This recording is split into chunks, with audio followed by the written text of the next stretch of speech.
Yes, people, welcome back to GNA TV and Chelsea Fan TV. Hope you guys are well wherever it is that you are across the world.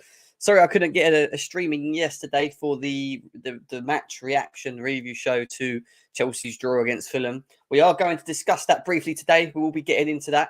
We'll start with the City allegations as well against them, which is where we will start first. A little bit of transfer news as well, contract talks. We're going to talk about Enzo Fernandez, obviously. And we're also going to read a thread into Graham Potter as well. Something to do with Graham Potter as well, which we'll be discussing and highlighting on today's show as well, guys. But I need you guys to smash the likes, subscribe as always. Yes, the transfer news is gone, but it doesn't mean the show stopped. We're going to be doing match previews. We're going to be doing match reactions. We're going to keep you guys going through. We're going to have the panel as always. It'll be open up. We're going to be doing debate shows. We're going to be talking about Graham Potter. We're going to be talking about Chelsea, how we're playing for this next part of the season. Lots to get into, guys. Tons to get into. Smash the likes, please, though. Subscribe as well. Thank you for getting the channel to 8K as well. 8K subscribers, which is it's massive for us. It's absolutely huge. On our way to 10K subscribers on GNA TV as well. But subscribe to both Chelsea Fan TV and GNA TV. And before we move forward, guys, let's cue that intro.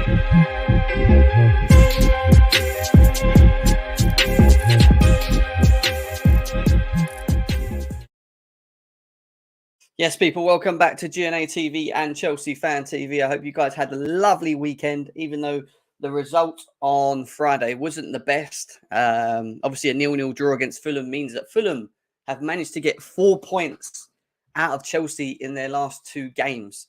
That sucks. Absolutely sucks. We're going to talk about that specifically a bit later on in the show. We're going to be discussing Enzo Fernandez. We're going to be talking other things as well. We also got a thread on Graham Potter as well, which we're going to be going into. Quite a bit to discuss, and we're obviously going to get the panel in as well. They will be with us to discuss and go through all of the news and topics in and around it. And we know Chelsea are not in any cup competitions anymore, so there's no midweek games other than the Champions League, which we'll be playing next week against Dortmund. But we have got West Ham, obviously, on Saturday, which we'll be getting into as well. But before we go forward with everything else, let's go through the chat and say hello to you guys. And then let's get into the topics. Big up to Leo, DK, Melon as well. Jeff, nice to see you. Devin's in the house. Erin's in the house. Matty saying Potter. Right, well, Matty, we have a specific thread on Graham Potter. After we've done the match review, we're going to do the thread on Potter. We're going to discuss what Potter has to do. Is Potter, and it was a part of my title of my name of this show today, is Potter under pressure now? Is the pressure on? We're going to be talking about that as well. Josh, big up to you as well. GM Enzo rates Rice highly. Mr. Bowley pay. How do you know? How do you know this, bro? Big up to Jamie. Big up to Aisha. Big up to Louis as well. Serious question with Potter. The Bermuda Triangle is a net sets when starting Ziyech. Yes. Question marks. Definitely worth discussing, which we're going to get into. Lee Bell, nice to see you as well. Chelsea Ultras in the building. Hope you're well, my man. Hope you're well. Nice to see you. Pray for City. Yeah. Under investigations again, which we're going to be getting into as well. Reece James, Kingdom, nice to see you as well. Governor, Man City situation does. I want to see if Fraser comes in the chat, because Fraser's obviously a Man City fan. He always seems to pull through, so it'd be good to see if he comes in later on. Yeah, we're going to talk about Ziyech. Big up to Matty as well, and Don in the house as well. Yeah, we're going to start with City. Don't worry, we're going to get into City. Don't think I forgot about them, man. We are definitely going to quickly talk about them before we start talking about Chelsea. It's worth us talking about what we've heard up to this point. Big up to Matty K as well. Oshiman inbound, where it seems like there's a lot of interest in the player. Chelsea obviously maybe looking for a number 9 going into the summer.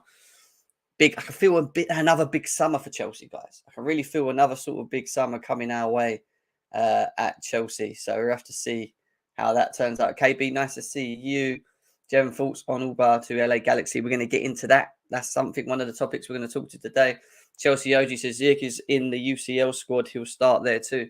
Just kick him out, man. Big up to Carefree Lewis in the building.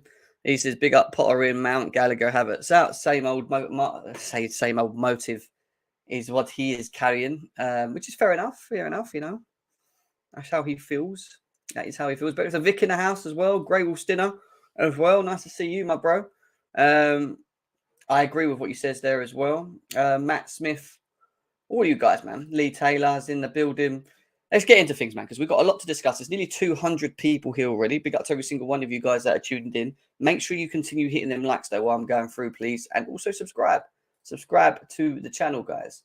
Subscribe to the channel. Let me just close this quickly, because if I don't close this, then it'll make my internet go funny. So let me quickly do that. Disconnect. There we go. Disconnected. All right, cool. All right.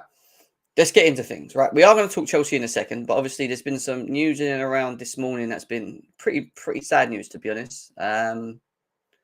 Pretty sad news, say the least. Obviously, we've had 2 earthquakes now, not just one, 2 earthquakes in Turkey and Syria, which at the moment is giving us around a figure of 1,400 people that have been killed by a 7.8 magnitude earthquake. So it's a horrible time for Turkey specifically. So people know me for being Turkish as well. So, you know, my missus is also Turkish. She has, like, you know, family. Lucky enough, her mum and dad ain't out there. The areas that actually had the incident is where they usually are. And they were meant to be out there, but they ain't. So, you know, they're still in the UK. So that's lucky in many ways. But also there is other family members that are obviously out there and stuff as well. And my hearts go out to everyone's whose family are, you know, struggling with this all, because it's not nice. You know, 2 earthquakes on the back of each other is horrible. Big earthquakes, 11 miles long as well. So yeah, not great news into all of that as well. But from that, we also go to the other news, which is a former player of Chelsea.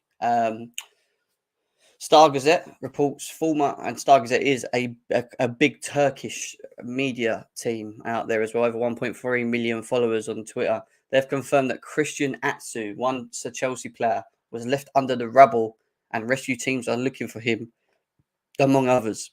So, and as it says there, all our thoughts go out to who have been affected. And you probably remember Christian Atsu. He played a couple of games for Chelsea, especially in pre-season as well. Very sad times, guys. Very, very sad times for that as well. Yeah, not much to say really. Then, like I said, other than that, our hearts go out to everyone whose member or family members that have been affected by this incident as well. So, not good, guys. Not good news. We hope Christian Atsu gets found, but you know, and we pray for that. But under rubble in an earthquake, nah, it's not looking good, is it? It definitely isn't looking good. But we put our prayers out there and thoughts out there. And I can see everyone in the chat already getting up to this as well. RIP to all lives that are lost as well. So yeah, just thought I would start with a little bit of a downer, unfortunately, but I have to talk about it to a degree. But obviously with Christian Atsu being linked to it as well, and obviously the news in the round, which is not great news. But what is, let's say great news, but what is quite laughable news is this topic that's broke out about Man City. Manchester City have been charged by the Premier League with numerous breaches of financial rules following a four-year investigation. This is unprecedented. What's more unprecedented is how it took you 4 years. And then when you read into the accusations, they're getting done for financial doping again. You know, we know what happened last time Man City took to court. They walked away with it. This time they've got hit with a numerous of accounts of situations since 2010 and 11, all the way up to 18-19. It goes on to say, in respect of each of the seasons 9 and 10 to 17 and 18 included, the Premier League rules in those seasons that require provisions by a member club to the Premier League is utmost good faith of accurate financial information that gives a true and fair view of its club financial position. So what they're basically saying is the club accounts, business accounts, have obviously been ordered. They've obviously done something dodgy, in particular with respect to its revenue, including sponsorship revenue, its related parties, and its operating costs as well. So, yeah, you know, not good for Man City again. And on top of all of this, this is what sort of the seasons that they're getting called out for. I can't read it all because you can see it all there. But from 9 to 10, all the way to 17, 18, they are being accused of breaking rules or breaching rules that are stated to be B13, C78 onwards, E3, E4, 11. There's a number of rules that they've breached. In respect of each season of 9-10 inclusive, the Premier League rules applicable in those seasons require a member club to include full details of managers' remunerations in its relevant contracts with its manager, namely.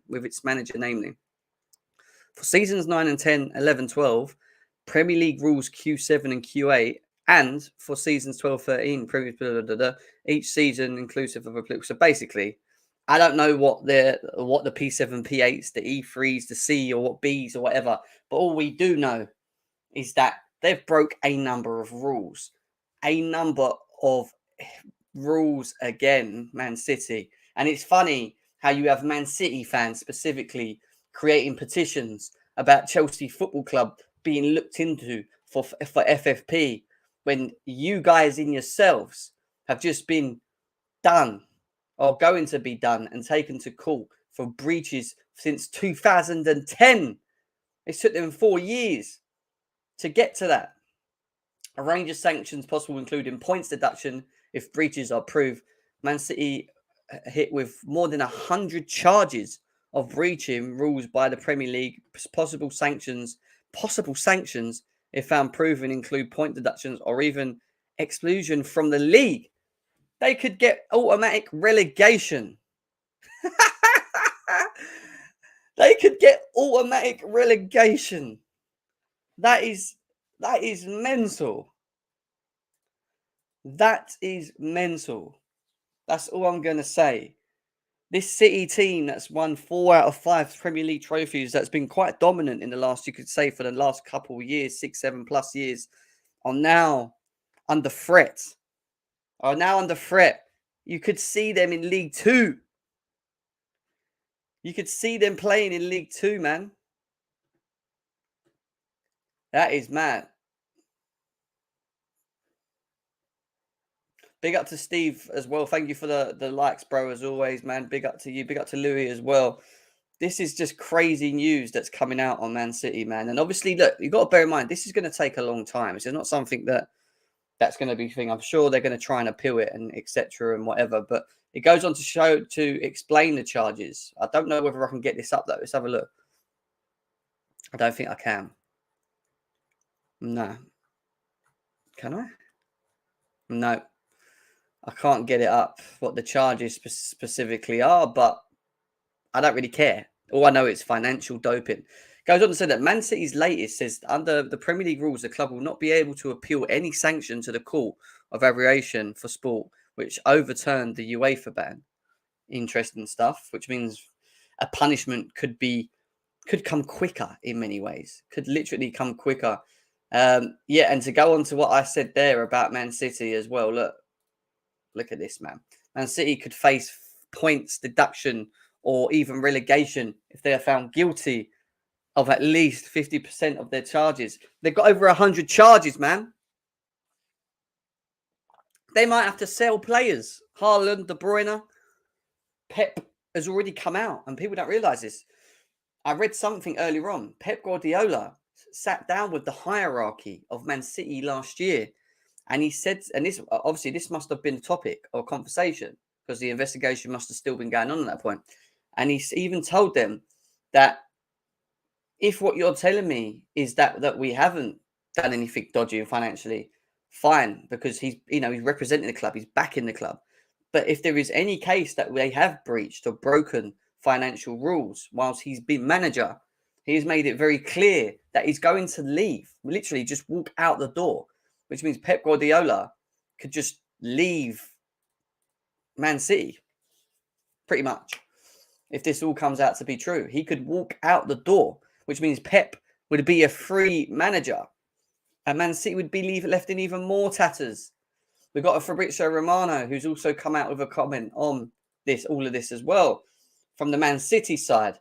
And this is what Man City are saying.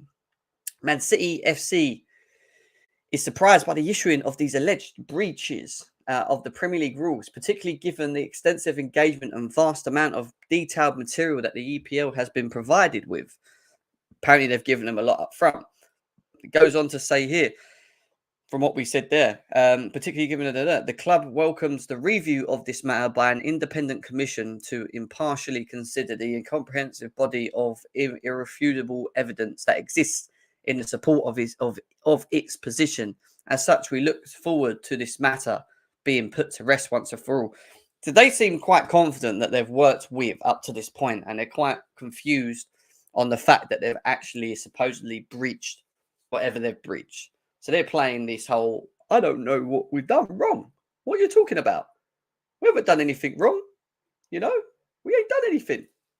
So, yeah, you know, it's mad. It's absolutely mad, guys. You know, this is only going to get more and more interesting. We've seen what happened with them in the past, though. They got away with it. They literally walked out of the situation last time. So let's not hold our hopes up too much because we've seen it before, man. We've seen it before with these guys. Give me pep is what Jay's in the house, man. Jay, haven't seen you in time, bro. Where have you been? Where have you been, bro? I need to get you added in the chat that I've got as well, actually. I'll get you added in at some point. But yeah, come through if you've got some time as well, man. It'd be good to see you come through. Right. Let's go back to Chelsea Football Club. Let's just see what happens with Man City at a later stage, right?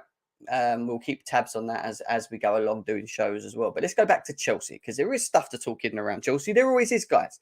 And obviously there's news from Mate Moretto who confirms that Los Angeles and Chelsea are in negotiations for Aubameyang. There continues to be movement in an open transfer markets such as MLS and by players of great international relevance such as Aubameyang. Now, we already know that Graham Potter's kicked him out of the Champions League team, doesn't want him. He's never favoured him because he never plays him in front of Havertz, even though people are hating on Havertz at the moment as well for his performances. He still doesn't get in front of him. He holds the bench. Obviously, Graham Potter doesn't favour Aubameyang in any way or shape or form in this instant. And at the same time,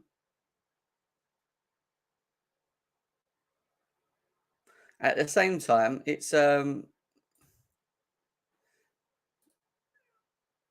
Three sections for City related to the funding for spending dodgy sponsors, no paying. All right, okay. Funny enough, going back to this City thing, the charges for City relate to funding for the spending, dodgy sponsors, not paying managers' salaries from the club's finances, etc. It's not remotely the same. So basically, they're getting charged with about a million different other things to do with payments and things like that. Dodgy sponsors and whatever else, that's just to incorporate more income and things like that. So, yeah, interesting stuff. But yeah, going back to Aubameyang. He wants to go. He don't want to be here. Let him go.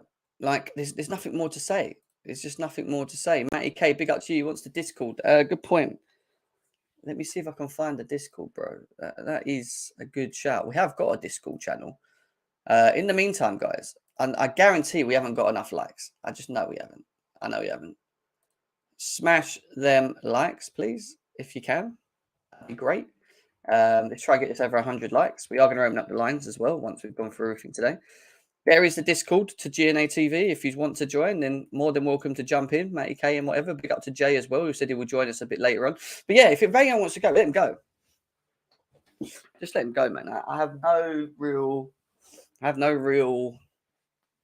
care at this point. I know people are like, yeah, but he's a striker and he can finish.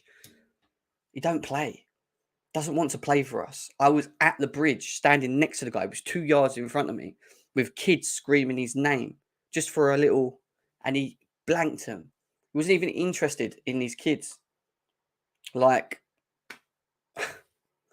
honestly, like, he had no interest. Like, he doesn't look like he wants to be here. People go, yeah, well, you don't blame him because he doesn't get played, this, that, and the other. No, whatever. His attitude obviously isn't right at training. He's obviously causing problems, in my opinion, with the squad. And to get rid of problems or people that don't want to be here, just send them out the door. Get rid of them. Not interested. If he's one of them, go. He's not going to be here in the summer anyway, guys. Who cares if he goes now or if he goes in summer? I want him to go now. I don't care. He's not playing Champions League. He probably won't play any Premier League games. I'm done with players that they're just not here. They're not there mentally. They don't want to be here. You know, let them go. like Ziyech, for example. And we're going to talk about the game soon. The game is where we're going to get to in a second. But just quickly to jump on other things in regards to Chelsea. We've heard news in around Denis Zakaria as well. Apparently, Juventus are willing to part ways with Zakaria on a permanent basis this summer, but they would like Mateo Kovacic in return. Are they right in the head? Are they seriously all right in the head? They think for us to keep Zakaria, we've got to give them Kovacic. I don't see Chelsea doing that. You know, and we're not 100% sure if Kovacic wants to stay anyway. Don't get me wrong, but there's no way in hell why we can't just buy Zakaria. Not exactly going to be expensive, is he? He doesn't want to play for Juventus. They're in a financial crisis. They can't even buy a player. Who are they to determine? You know what I mean? If we want Zakaria, we'll keep, we'll get Zakaria. That's it. End off. Do you know what I mean? End off. But, it is what it is. I'm just reading some bits that people are sending me in the back. Yeah, I'm not going to bring up everything, but yeah.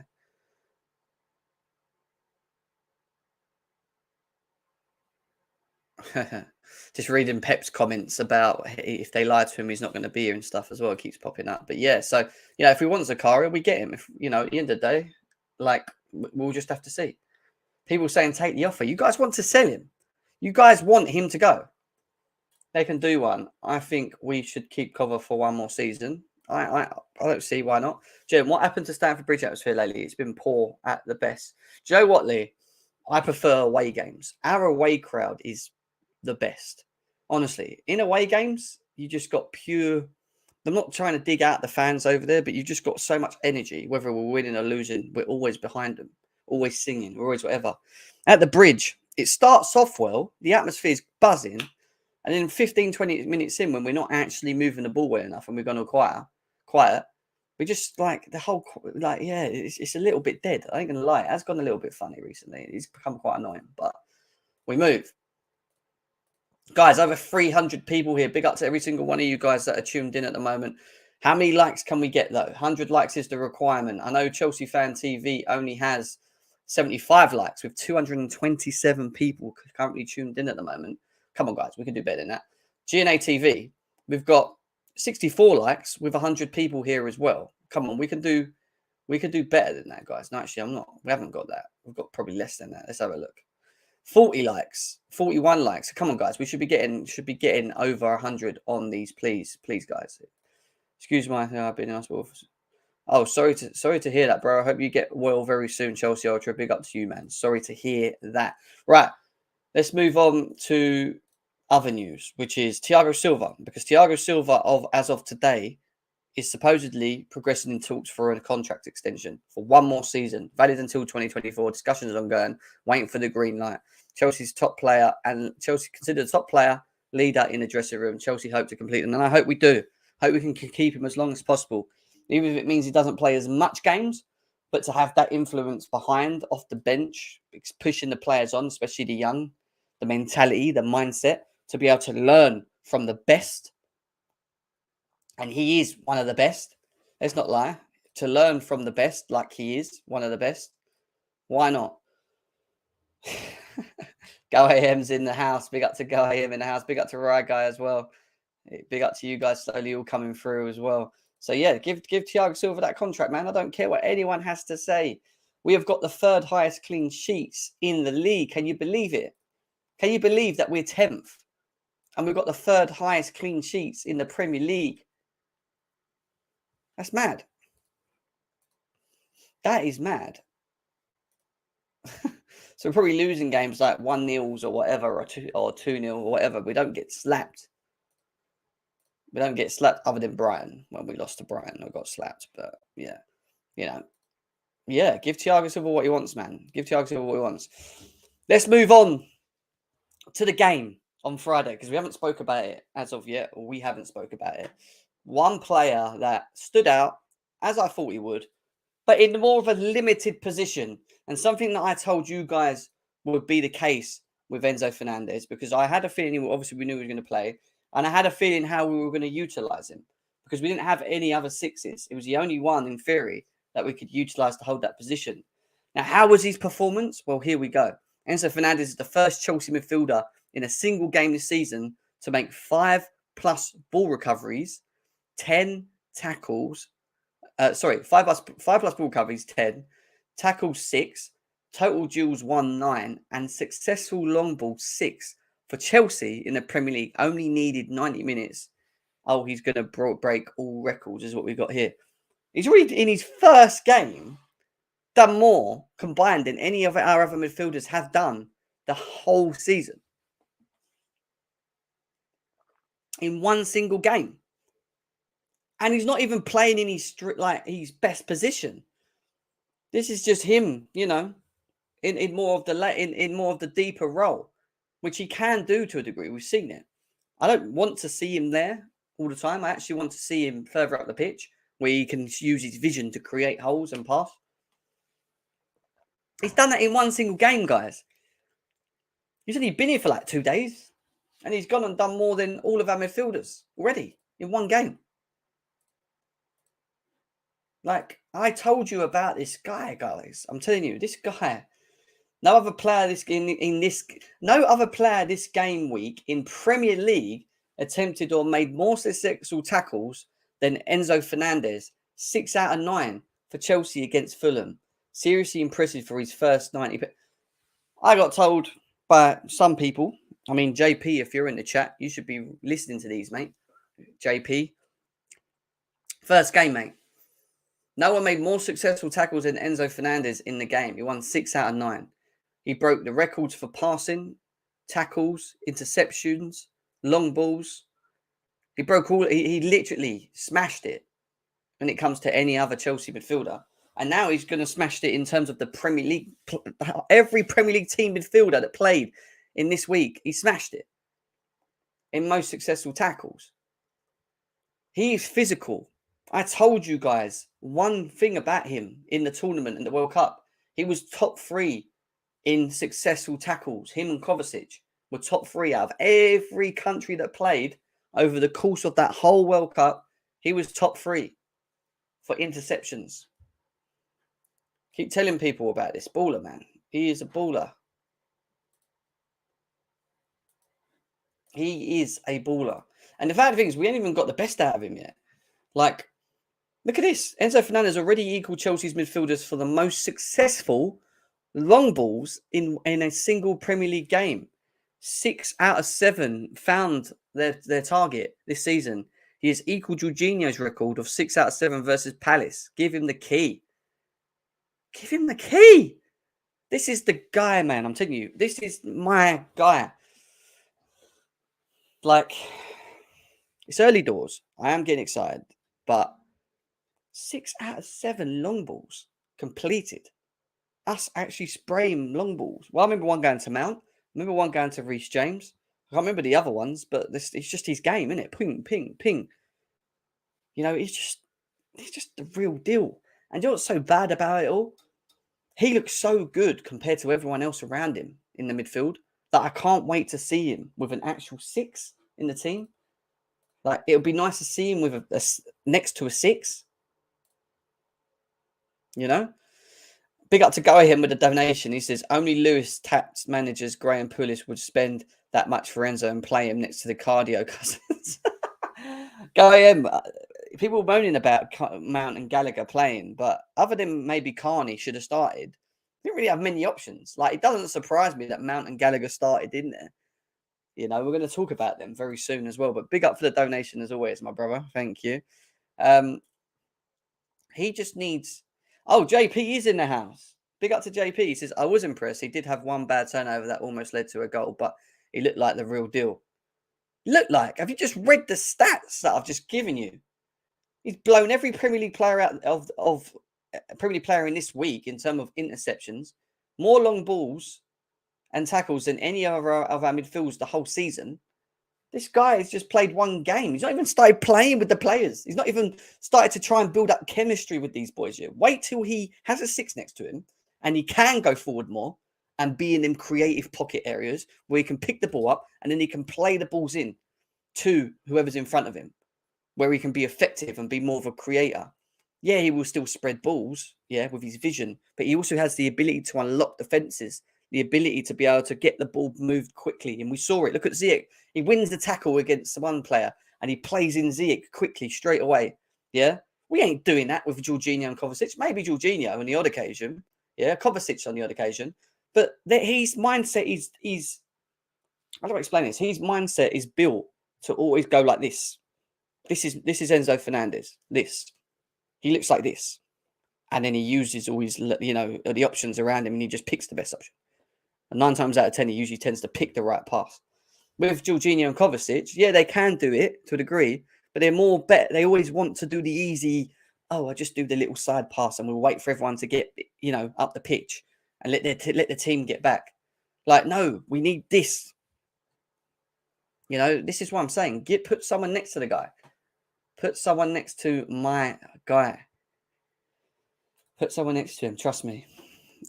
But big up to Enzo as well. What a performance from him, man. He was good. Yeah, he had little moments where he got caught on the ball and that. I'll tell you something now. The gap between him and the forwards in front of him was massive. Every time he picked the ball up, he was the only player in his role in himself. He had to either play a quick ball into the forwards, which he was trying to do, or play it long to Reece James or whoever, yeah?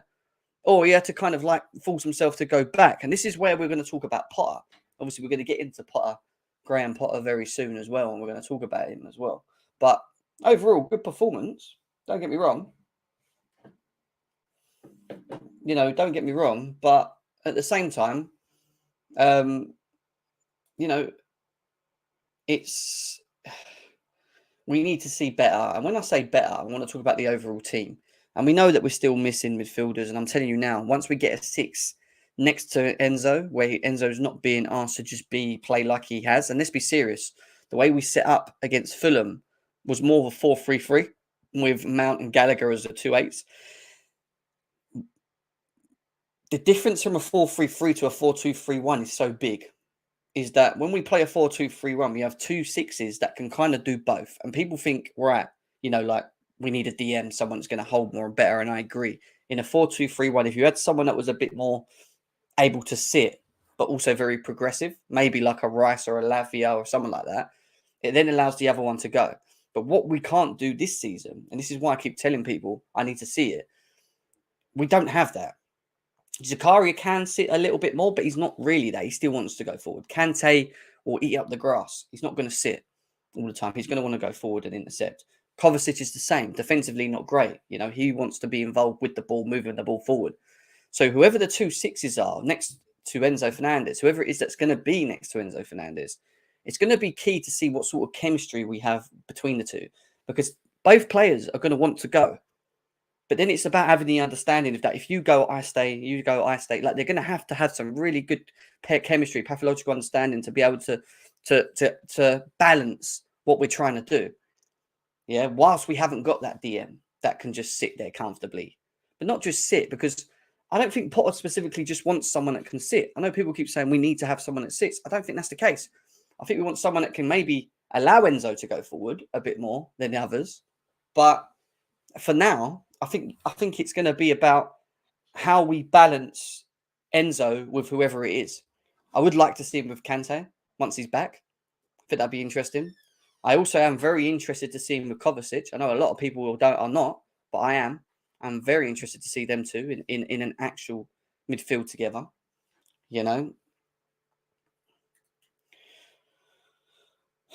Yeah, we're going to talk about Potter. This is the thing. We actually are going to talk about Potter as well. So, it's going to be it's going to be interesting what we do with 6. Now, look, do you know what? Before we get into that, let's talk about Potter, because everyone keeps mentioning Potter. We will do a quick match rating, and then we'll do, and then we'll get the people in for whatever. We'll do a match rating. We'll get people in. Actually, do you know what? We'll do the player rating with a panel, but let's quickly talk about Graham Potter, because the question here, and I put it on the show earlier on, is he under pressure? Is there now pressure for him to now, kick on and perform?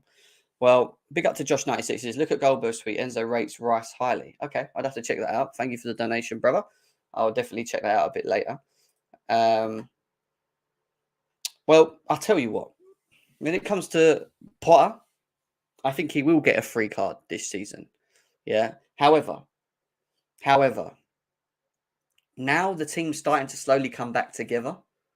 Now the team's started to, once we get the midfield sorted and Kante's and whatever, and we start hopefully keeping people fit and whatever, the pressure's going to be on him because he's going to have to start showing the owners, he's going to have to start showing the fans that there's a game plan, that we have an idea of how we want to play, that there's an actual identity, in what we're trying to do when we're playing. So that when we go to games, we know, right, Graham Potter likes playing like this. He's important. That one's important. The team's balanced. We ain't got that at the moment. I don't know. And I keep saying this, even back till last season, till now to a degree. I know he's had injuries and it's a problem. I get that. But I don't really know what they do in training. What do they do? Because when I watch them play, specifically our patterns of play, they don't show us anything. I'm still waiting to see what it is that Potter wants them to do. And when I watch them, I see nothing. I'll be honest with you, I don't see anything from what we're trying to do. And that worries me a bit because Potter needs to get them playing in a way. And I know it's early doors. We bought brand new players. Mudryk didn't have a great game. I thought Noni Madueke came on. He had a better game than Mudryk. Enzo's being asked to play deep. He's only just got here. Yeah, I get the chemistry balance is not there. I get that. And time is key when it comes to it all. But his decision-making on certain things, like playing Ziyech over Madueke, when I would have played Madueke on the right, Mudryk on the left, giving us natural, pace, dribbling ability on each side with Havertz up front because we were not playing anyone else anyway, right, at this point. I think he got that wrong. And he keeps doing that. He keeps picking players that we're all half-heartedly unsure on. We all said on Twitter, is Ziyech the right guy for Potter to put in right now? He's just come back from PSG. He just got put in the mud. Why is he now starting in front of players that have signed to want to be it? Why are you playing players that don't want to be it? Why are you playing them over the ones that want to be it? And he chooses that. And then he obviously chooses Mount and Gallagher. And I'm kind of reluctant with it because at the beginning I'm like, yeah, I'll give it go, get going. The more and more I watch it, the more and more I'm just not liking it. And what I saw again against Fulham, I didn't like it. Again, between both of them. And why I didn't like it specifically is that, and again, let me just say, Badashile, Thiago Silva, unreal. Again, defensively, cool. I have no issues with them. Unreal. Enzo Fernandez in the pocket six. When we try to transition and try and move the ball quickly, it broke down. It breaks down too quickly. And it always seems to go. So the way that we play is that we try and play the ball into the pockets of spaces in between the midfield and the defense of the opposition, right? Mount, Gallagher. They're the two that are occupying them pockets of spaces, right? So we're trying to feed these balls into them players, right? Who then need to get the ball, turn, look up, and then play the balls into the wings, whether it's Madueke, Mudryk, Havertz making a run in behind. It has to flow, is what I'm saying. It has to flow. And if it doesn't flow, and it hasn't been flowing, because of taking too long on the ball, because they're too looking down at their feet, which they seem to do quite a lot of, yes, in my opinion. If it's because they're occupying areas that are then areas of where the wingers are, and I've seen it with Mudryk and Mount, how close they both were of each other, which didn't really help Mudryk because he needs to run. He needs to get them legs go. It's a problem. And then that's where Graham Potter has to look at that and go, yeah, we're getting the ball from Enzo or Thiago Silva, basically. They're playing it into the pockets that Gallagher and Mount are finding, but then it's breaking down too quickly. Like they're not comfortable on receiving the ball quickly and turning and trying to play the ball quickly. Yeah. And then it just breaks down. Mount had that good one where we ran over the top, and I think Enzo played that beautiful ball into Mount. Mount controlled it beautifully, brought it down, crossed it into Havertz. I think the defender hit his shin, and then Havertz skied it with his right foot, right? Fine. That is the sort of movement you want. Now, if you're not going to pick out the pockets, make runs behind and stretch the defence. I just don't see them understanding that they have to do that constantly. That's what he wants to do. That's his idea. That's his identity. That's his game plan. I'm not seeing enough of them understanding that. I look at them sometimes and they just don't know what they're doing. And that's a problem for me. And then I look at Potter, because then I'm looking at Potter and I'm saying, Potter, change it, do something, make us look better. And he makes decisions. And the decisions that he makes, a lot of the times, I don't like them, especially substitutions. He takes off Mudryk and puts on Madueke and plays Madueke off the left when Madueke's always played off the right for PSV. Yeah. He decides to do that. Yeah, all right. And then you see Madueke go on the right and he looks so much better. He brings Sterling on, fine. Plays him off the left. Cool. Right? You know, Havertz is struggling in the game. He's not getting anything in the game anyway up front. And when he is getting the chances, all right, he's not taking them. He hit the post when he tried to lob the goalie. When people were screaming he should have scored. I think that was still a hard challenge. Whatever. Fine. You know. All right. But then who are you bringing on for him? You know, Datro Fofana's there. All right, fine. Give the boy a chance. Throw Datro Fofana on. Give him a chance. He moves Havertz into a 10, plays Datro Fofana, yeah, Madueke and Sterling. You know, and at the end, we start to slowly looking a little bit more like we're ticking. But equally, the issue is that the 4-3-3 just wasn't working. That's what I'm trying to get at. The function of the way we set up, we didn't show anything. I wanted to just sleep. You know, I just wanted to sit there and just like, what was the point? You know, there's a thread on Graham Potter, which is quite interesting. Yeah, and it's a quick thread. We'll go through it and then we'll do the player ratings and we'll get the panel in and we'll start talking about the players themselves in the game. We'll talk about more. But specifically why I'm even analysing players not being able to achieve or play to the standards of the manager, whatever that is, that he's asking to, is a problem, which then goes on to Potter because he's the one that's picking the players to play in these positions. And I know that he's limited, but sometimes he's just going to have to switch things up. He must have some plan Bs if it's not working. If you're not getting the best out of his system, we need to see it. And I want to see it. And I'm not saying after the Fulham game, this is it. No, we already know we had no sixes. We already know that the balance was still not there. Reece James wasn't 100% there. Let's be serious. Ben Chilwell isn't. Sterling still needs to find fitness. So these things are all going to come. But once they come, we as Chelsea fans need to start seeing how we're playing or what we're trying to do. Or give us something. Show us glimpses of what it is they're doing in training. I can't be watching games where there's no game plan. And I'm sitting there and I'm like, where are we going? What are we doing? We can't even get the ball forward quick enough. You know, it doesn't work. So this thread goes on to say the immediate reaction to likely blend a bit of, I can't even say that word, curiosity, and rightly so. Big up to Dino, all right? It goes on to say that Graham Potter is a very polarising figure amongst the Chelsea fan base, right? True. Firstly, whenever discussing Graham Potter, the term project gets touted around. Trust the process. But what's hardly questioned is why should we, is what he's saying. And it goes on to say, should you be blindly putting faith into a project hoping it works if you throw enough money at a new player? Well, has the project got a promising body of work that shows he's capable of success, i.e. he's using Dortmund? And Klopp, obviously Klopp was very successful at Dortmund with the trophies that he won there, and I get that.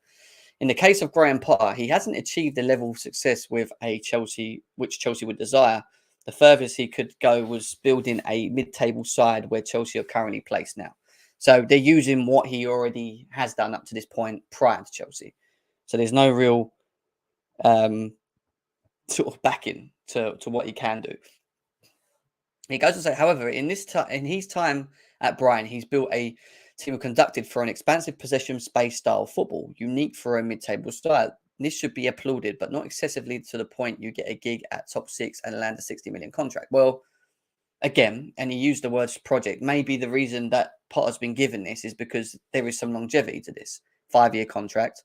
Yeah, not to happen now. Amendments needed to make to the squad. Right? These are things that the board are probably looking at from. One benefit of Potter is though he doesn't ruin a squad the longer he stays with it, like Conte. The team he builds tends to be very versatile and applicable to various playing styles. This is why I think he's a fine appointment for the time being. So more like a pre-builder is what he's saying in his head. He thinks Potter's more of a pre-builder than he is someone that maybe goes on and stays at Chelsea and consistently wins things, for example.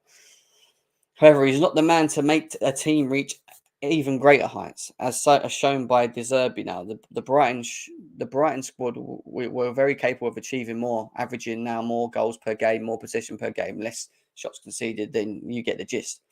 Tactically, Potter has a few shortcomings too.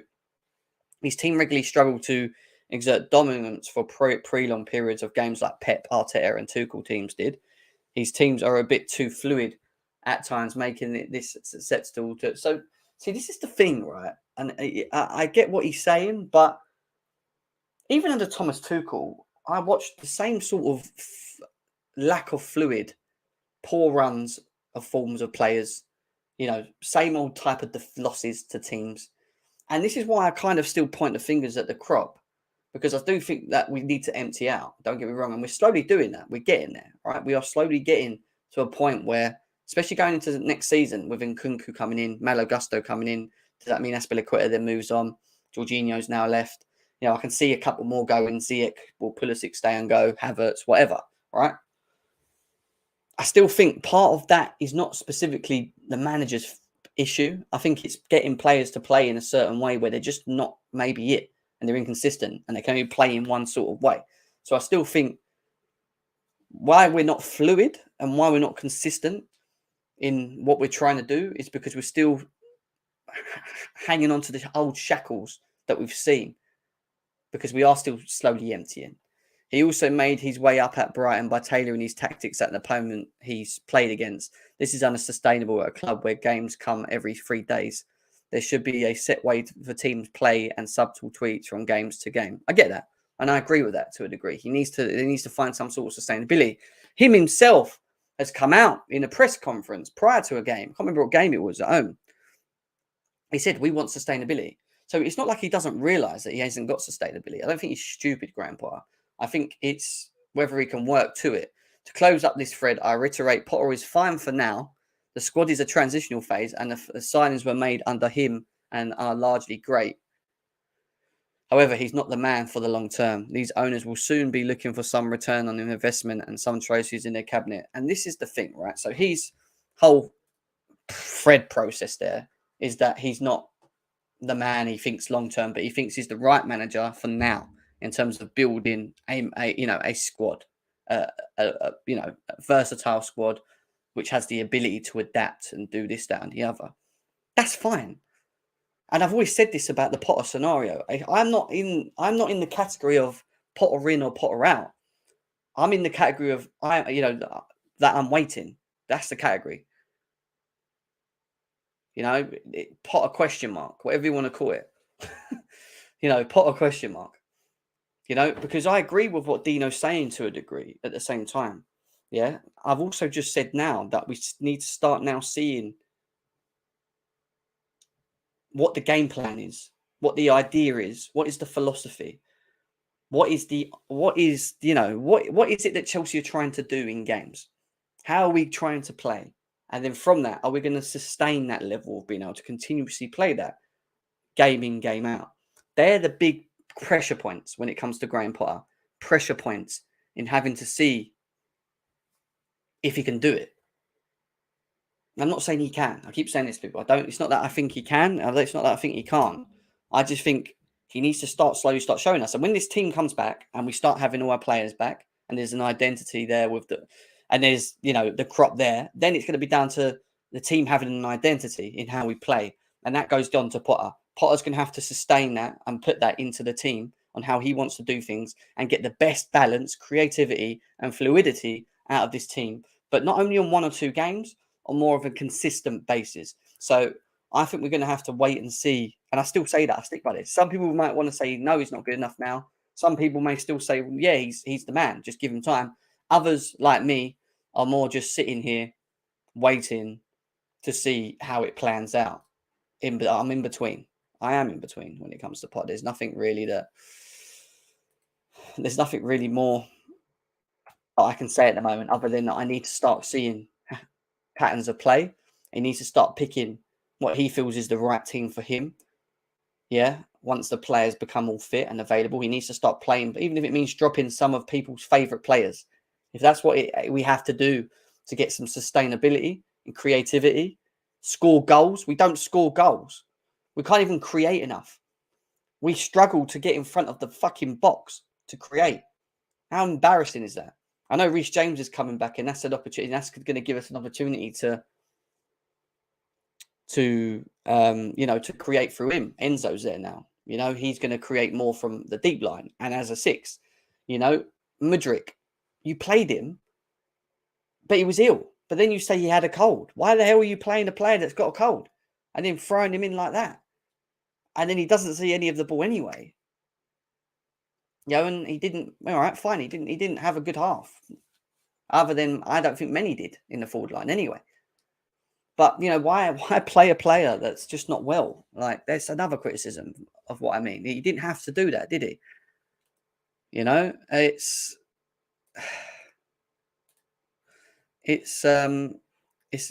confusing. It's confusing. Big up to Guy M as well, and we got great Showtime as well.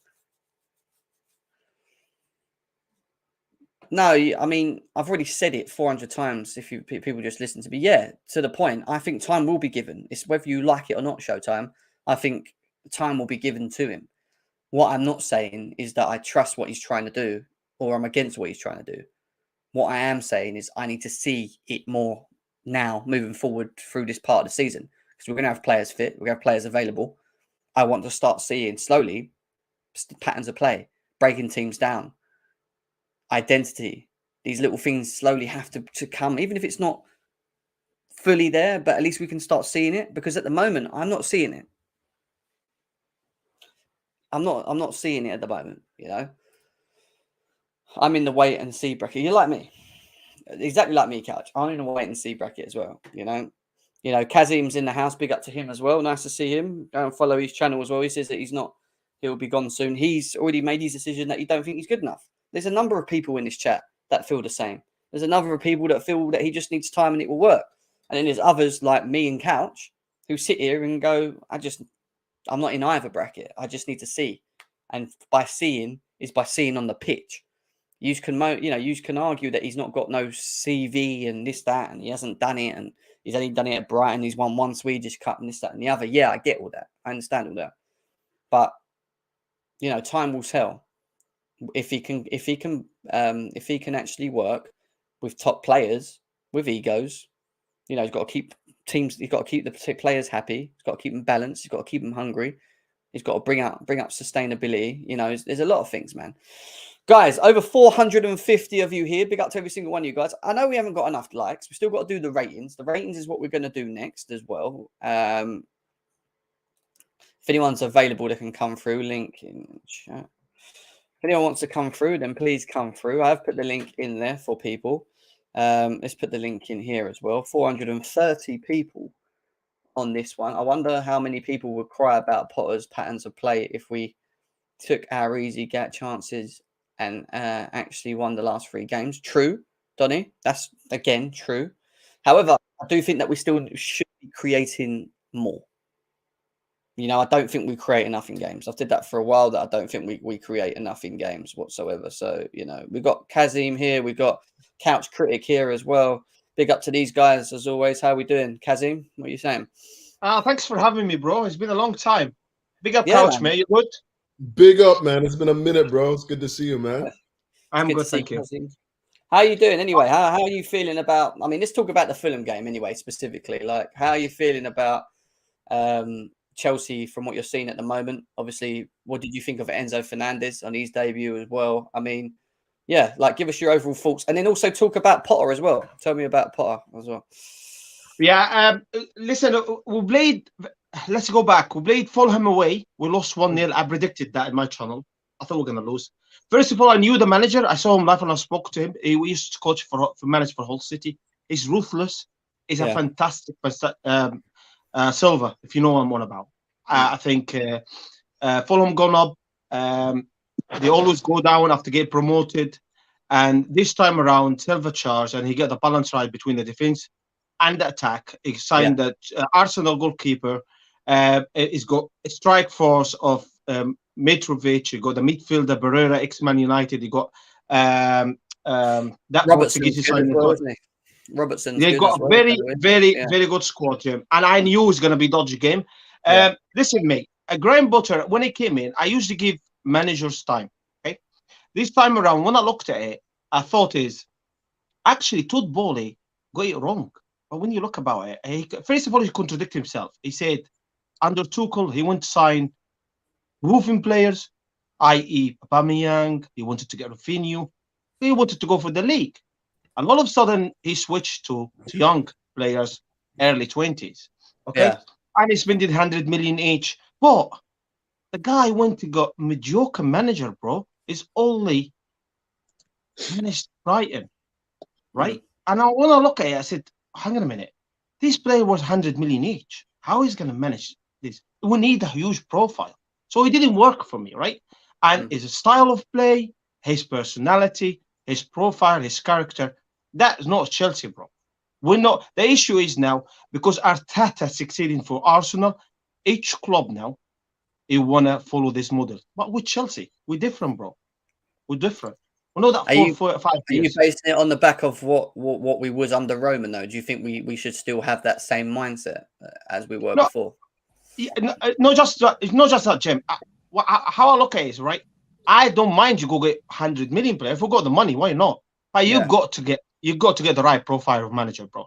You have to get a world-class manager with personality. I mean, look above Guardiola, bro, right?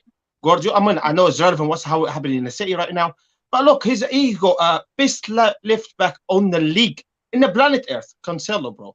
And he had an attitude, he got rid of him. He showed him who's the boss, right? Rightly or wrongly, that's what world-class manager does. We got Graham Potter, players out form, they're not good enough, they're still in a football club. And Chelsea, I'm not going to lie to you, bro. Chelsea will not move forward till things change dramatically. That's how I see it. We've got a goalkeeper. He's not good enough to play in the Premier League. He's still there. He starts. We've got, you know my opinion about my Havertz. You know my opinion about my centre backs. We've got two. Let me address that quickly because you've got a lot of people. I've got to give everyone a chance, right?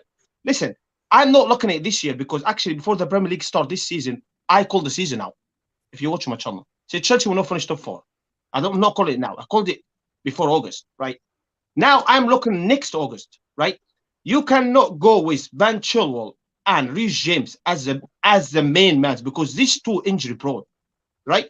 So before August start, you're not sitting at a table as a sporting director, manager and owner, and you see where is the club ambition. Are we good enough to challenge? Are we good enough to finish top 4? We'll be satisfied?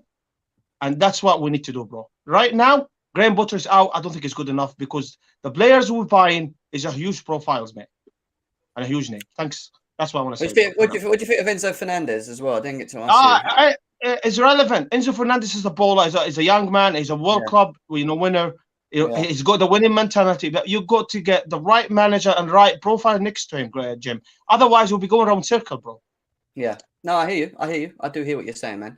Yeah, look, I agree with what you're saying partially. I do. I think you know, look, you hold your opinion if you don't think Potter's good enough. I'm in the middle boat still with it all. I just need to see a bit more. Maybe at the end of the day, maybe he's all right when it comes to Graham Potter. You know, maybe he isn't the right guy. And I wouldn't sit here and say that you guys are wrong for saying that. I just think from my perspective, I need to see how he goes for the rest of this season with hopefully a fit team. When we have Kante back, we have Reece James finding his fitness, Chilwell, Enzo, we have the sixes, which we didn't have in that game against Fulham and stuff. And then it's about... Jim, let me interrupt you for a second, right? If now, I'm giving him a free right say till August, okay? To 2023, 2024. What happened if we have dodgy results still, which I believe we will?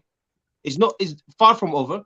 And we as a fan, we're not finding right style of play. Do you still give him again next season to go to do it all over again? My problems with Graham Potter, I've already said, is some of the decision makings on players that he picks to play and the substitutions. Sometimes I just look at his substitutions. I'm like, why have you made them decisions? So these are important things. Don't get me wrong. I agree with what you're saying. If we're losing games and we go to the end of the season, say still in 10th, and we're out of the Champions League against Dortmund, then there's just no... there's no patterns of play. There's no understanding of what we're trying to do. It's looking pretty dead. Then the question marks will be asked. Of course they will. Going into summer, you bring in Kunku. You've got Melo Gusto coming in as well.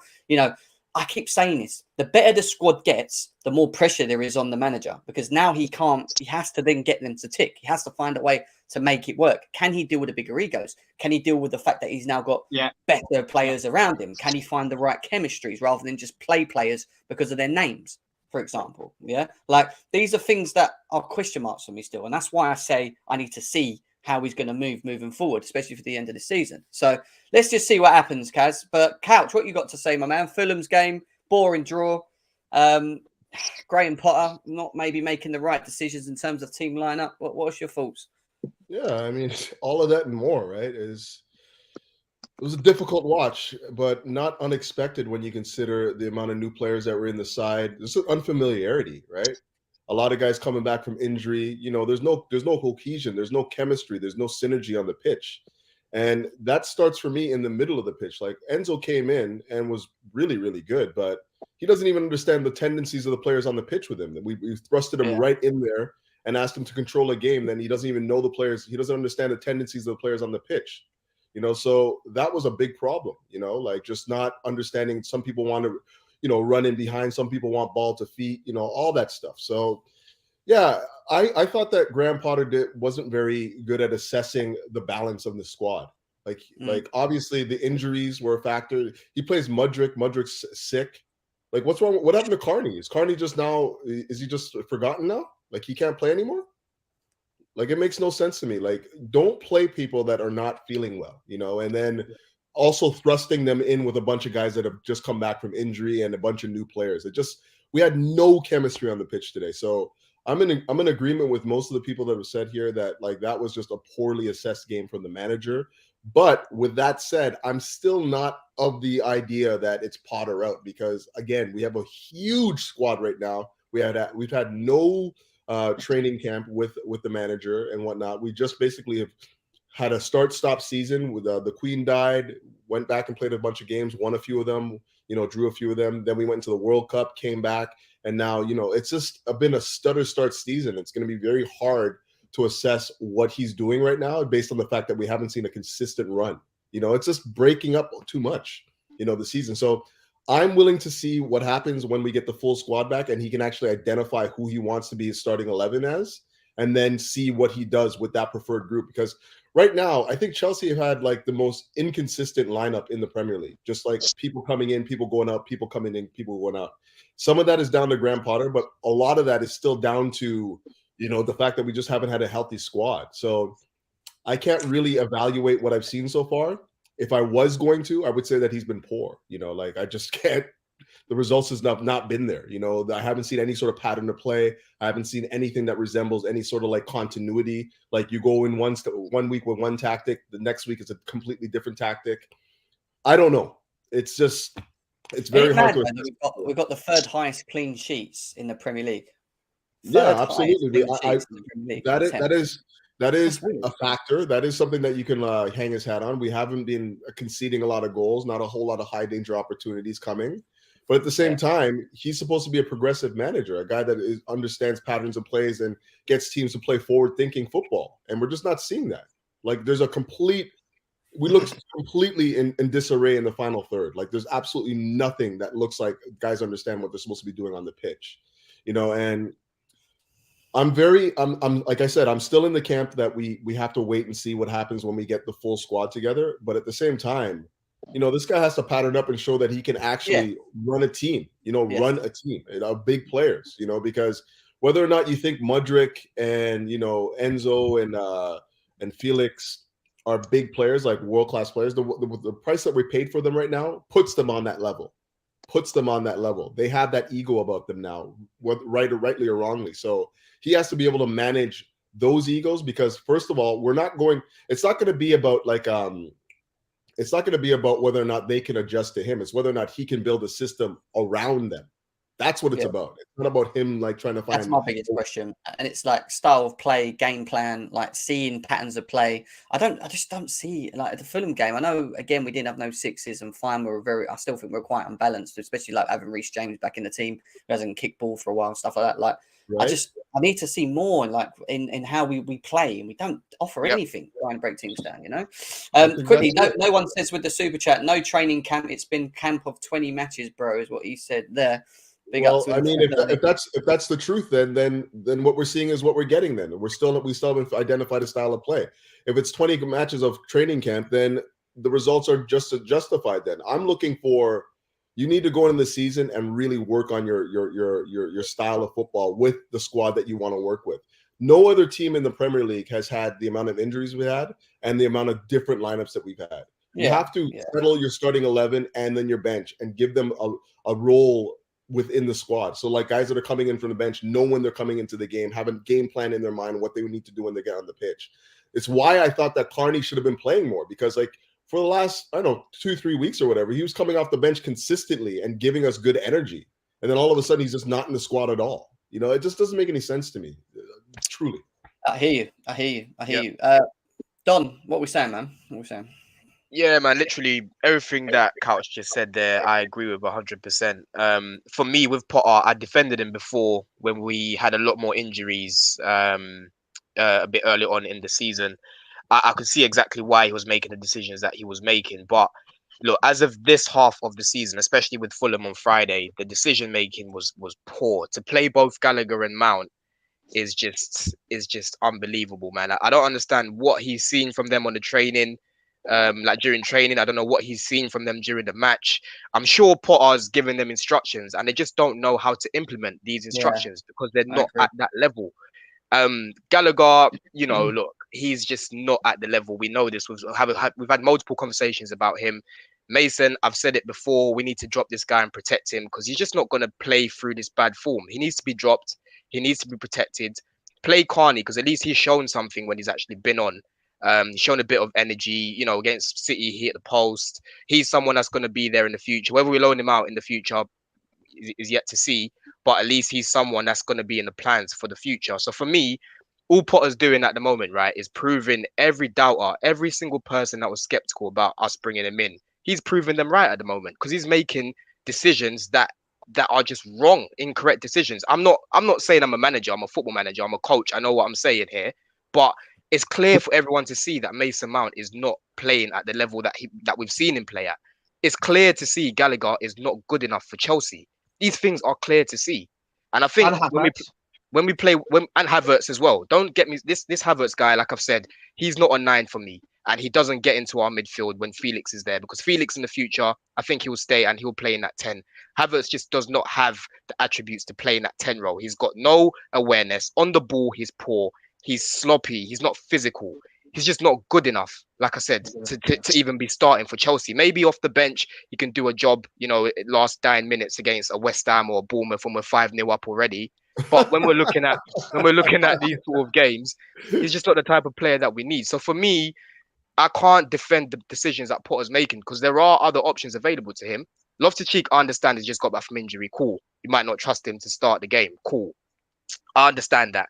You've got Carney there. You might not start him. You might not, you know, think he's going to be that player that's going to be that midfield going forward. But at least start him. If you're going to start Mason Mount or Gallagher, right, you have to start maybe just one of them, not both of them. That is a killer. You're just trying to kill yourself there. So for me, as much as I want Potter to work, and I think he's a good coach, I thought he was a good coach before he came to Chelsea. The decisions that he's making, I just don't understand the reason behind it. Again, like you said with Mudryk, Sterling was available, right? And he's been training the past few weeks or however long it's been. If Mudryk was feeling unwell, start Sterling on that left. It's not like it's a position that Sterling's never played before. Start him on that left and maybe bring Mudryk on in the last few minutes like he did against Liverpool. So for me, I can't defend him right now. It's a decision making. It's terrible. It's terrible. That's a bit of an issue for me. That's what annoys me with him at the moment. Is that I'm watching him and I'm like, right, how is he going to impact the game now? It's not working the 4-3-3. You know, Enzo, what annoyed me more of it is every time Enzo got the ball, he had no one next to the gap between him and our forwards. Like it was like all of our forwards, including Mount and Gallagher, were up near the defense and next to the They were literally playing as second strikers. They were actually playing as second strikers. Gallagher and Mount. I'm sitting there watching Enzo Fernandez get shut by because Paulinho's on him, and then he's getting shut by like 2-3 players. He's trying to get out of tight positions while he's trying to win tackles, and I said this before we even kick ball. I said this on it. Be ready for Enzo Fernandez to be played in that role and then have to do a heavy job on his own. I just knew it. I knew Gallagher and Mount were playing. I said he's going to be on it. He's going to be left out there in the dark and in that midfield on his own, trying to get. And do you know what? Fair play to him, and I rate him anyway. He had a good game, on his own, and that's like a 1 day training with these boys. You know what I mean? So, like, anyway, we move. And on just one last thing as well. Just one last thing as well. Like for me, with Fofana, I think it's clear to see that he's very raw. He's a young player at the end of the day, and he's most likely going to be loaned out in the summer, right? But I'm sure we can all agree that we've seen more from him up top than we've seen from Havertz. Yeah. The whole time he's been at Chelsea. Even if Fofana misses a 1-on-1, I'd rather him do that because he's only gonna get better. He's only going to get better. No, yeah, he should have scored, but he was off balance. Let's be honest. It looked easier than what it actually was. He was off balance a bit, and I don't know. Maybe he panicked. Maybe he thought. Maybe he saw. Maybe it was cleared off the line as well. But he could have finished it a little bit better than that. He done that little cut in, and that looked really good. The way he just put him on the floor. And I think he should have taken a and just I've spoken about Fofana. Just on Aubameyang. Look, Aubameyang for me, we need to get rid of him in the summer, right? His attitude isn't right. He doesn't want to be here, right? But at the same time, when you look at our attacking options, if you had to pick out of the three, Havertz, Fofana, or Havertz, Fofana, or Aubameyang in a 1-on-1 situation, I'm sure we can all pick Aubameyang. As much as he's not the player that he was at Arsenal or Dortmund, he's still someone that can finish chances. And when we got him in when Tuchel was here, I was confused by that because I was like, look, who's going to create for this guy? Because he's not a Jesus type player who can get the ball and make things happen without scoring a goal. Aubameyang is just a finisher. That's all he is. That's all he is. He can't even play on the wing anymore. So for me, as much as we've got to get rid of him and he's not in the plans, he is a better option than Havertz is up top. So these are all down to the manager. He's making these decisions. And if he carries on, it's just going to get worse for him. Because again, like I said, all these doubters, everyone that's been skeptical about it is going to be proved right. They're going to be proved right. This is why and this is why the real test comes for me. Once he has a fully fit squad and he has options and we have all the numbers that we're going to have, we're going to have quite a packed out squad. He's going to then have to try and find the best balance now, to get the best out of this team. And then on top of that, we need to see sustainability, consistency, breaking teams down, patterns of play. I want to see all of that. I want to see us at least try and implement. I'm not saying we're going to sustain it and continue. Like that might take a bit of time, the sustainability side, but at least show us what we're trying to do. Even if we lose 1-0, but we look good, and whatever. Like I don't know, like show us something so we can see it and go, oh, do you know what? Actually, that was quite impressive. They seem to be understanding what the manager is requiring them to do. What I said the other day as well, like in school, right? In how schools work in England, yeah, you've got when you're doing your GCSEs or whatever, you've got top set maths, you've got set 1, set 2, set 3, etc., etc. Right now, Mason Mount and Conor Gallagher are in set 1 maths, but they've been failing their exams. They've been getting E's, they've been getting D's, they've been getting U's, but they still managed to be in set 1. These guys need to be demoted. They need to be dropped on the bench, right? And we use something else, going forward because they're just not going to get any better. So for me, it goes down to decision making, and he's got to pattern up, man. He has to pattern up. Let's see. I hear you, bro. I hear you. Cheers. What you saying, mate? Yo, how's everyone doing, man? First of all, how are you saying, Jack? You're good. Yeah, like I did say what everyone's saying. It was a shame for Graham Potter last game because we spoke about the game beforehand. We're speaking about the optimism with Enzo. And with a few players back, he could possibly show us something. And I was watching the game extremely bored. Like I've watched that game a million times, and it was a lot of the same thing. It was just he chose the wrong players, which you all predicted. Remember the lineup, Jim? We were joking around saying what he's going to do, and he literally did what a lot of us said he would do the predictable Gallagher thing. And we obviously do understand he hasn't got all the players in. He hasn't had a settled team. He's had a numerous amount of injuries. He's under unprecedented circumstances, a lot of signings coming in. So a lot of these factors don't equal stability. And we understand that. But on a minuscule level, yes, the defenders improve. So we have to give him credit. We can't be naive and be like, oh, he's done nothing. But he's not dropping players. He's not even picking them up. He's not dropping the ones which are consistently letting him down. And obviously that can come to a lot of reasons, maybe disharmony, maybe obviously lack of options. But you've got to change up something in order to get better results. Because obviously someone who does something the same all over and over again is forms of insanity. He might be going insane in terms of the pressure might be getting to him. I'm sorry, Potter. I am in the same camp as Couch Gem. All the general fans were like, yo, let him land, give him his players. But he needs to show something, even in this period now, which is tough, to prove he should be there next season. You still got to prove something. I can't literally legislate for you doing nothing and then going, oh yeah, because he's new. Da, da, da. Even Sean Dyche, with a team that aren't that great, still managed to beat Arsenal. And just like Chelsea, our players ain't crap where we should be in 10th. Like Everton shouldn't be in last, but he still managed to beat Arsenal and play their style of football that works for them. Yeah, but John Dice is a relegation genius, isn't it, bro? It's too. I mean, the analogy is not. No, but basically, what you just did there, you didn't listen to what I said. I wasn't comparing the relegation teams or not. What I'm isolating is what managers can do with a team, and when they put their point across. And Potter's had so much time now to at least, even with the Josh, saw something different. And obviously, I'm going to give him a bly because I'm being consistent. I'm not going to like judge him straight away for it. But he needs to show a bit more, especially against West Ham away with Felix back, with James coming back a bit more, obviously. Chilwell. We want to see most of these new players coming and starting. We don't want to see Havertz up front. Most of us want to see Fofana get a chance. Most of us want to see Mount dropped. And let's say he does it again and he plays Mount, Havertz and Gallagher, which, don't lie, man, them, is not impossible to happen. Oh, well, am I going to still see it next week and go on the same stream and go, yeah, I got to give him time? No, he's doing the same thing over and over and over again. So obviously, until he changes it, I'm not going to keep repeating myself. So that's my stance, really. And that's the scary thing. That's the scary thing. I'm getting Southgate vibes, like a bit of stubbornness, just refusing to change like these players. I don't know what it is, but I'm getting Southgate vibes from him. He's refusing to change these guys that just constantly underperform, man. What I think it is also is I think it's true. I think that he's overcomplicating the like whole like, oh, I need to find a stable 11. We understand, obviously, we can't kill you at all angles. If we're trying to find a stable 11, we can't now say to you, change it up. So I understand that point of view, but you've got to look at the players you're choosing and be like, yo, is Mount, even though I'm trying to make a stable team, is he contributing? No. Cool. It's been 3 weeks now. Let me just change it up. Is Havertz doing enough up front? Does it hurt me, even though I'm trying to find a stable team, to play D Fofana? No. So just try it out. He came on and he created a chance out of nothing, really. With a bit of pace, bit of trickery, and we could have scored. Havertz had a similar opportunity, took his time, and like didn't really do very much. And Fofana's one was more difficult, and he still managed to do more. He still managed to create an opportunity, and it's more difficult. And I was like, you know what? Yeah. We said, yeah. But yeah, that's how I feel. But I hear you, bro.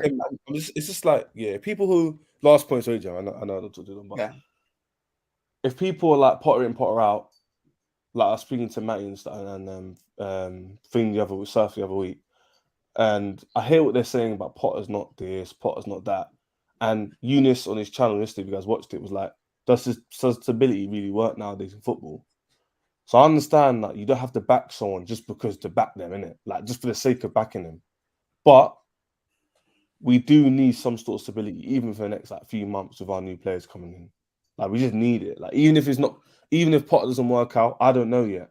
But we need some sort of stability where one man, the coach, can do something with a group of players and just like get rid of the bad eggs. And I think he can do that job. Whether he's good tactically for the top level, that's what he's got to prove. It's yet to be seen. I mean, when you look at what he's doing at the moment, you get the questions marks are raised. And again, I still keep saying time will be given, whether you're on the side that you want him to stay or do you want him to go. But it's going to be down to him to show the people in the middle that are still sitting in the middle or not sure that what he can do. So I think we're going to have to see. I think we're going to have to see what happens. Let's go to Showtime. Come on, Showtime. What you got to say?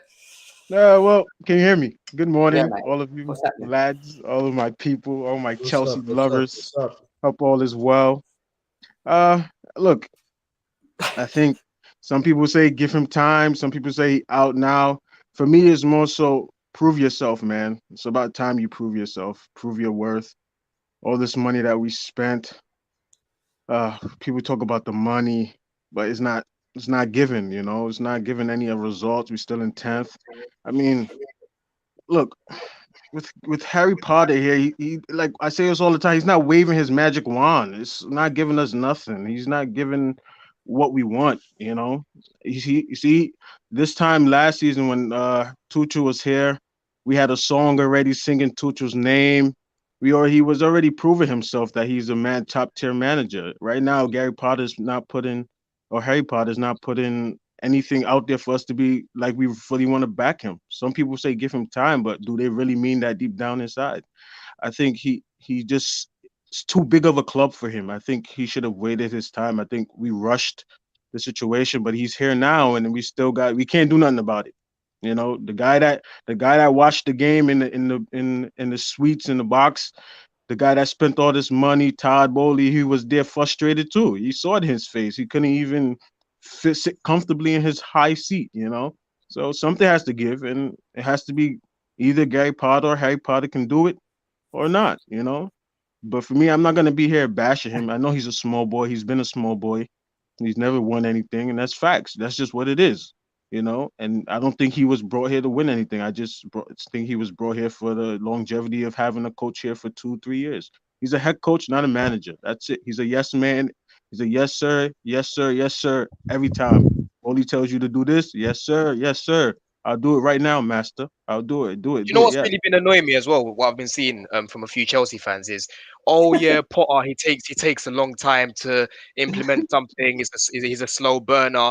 Cool, we get all of that. We're willing to give the guy time, but it goes down to the constant decision making that is unexplainable.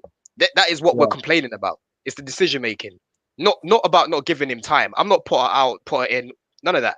It's just I'm gonna give him time, but with what you've got right now, you can be doing better than what you're doing.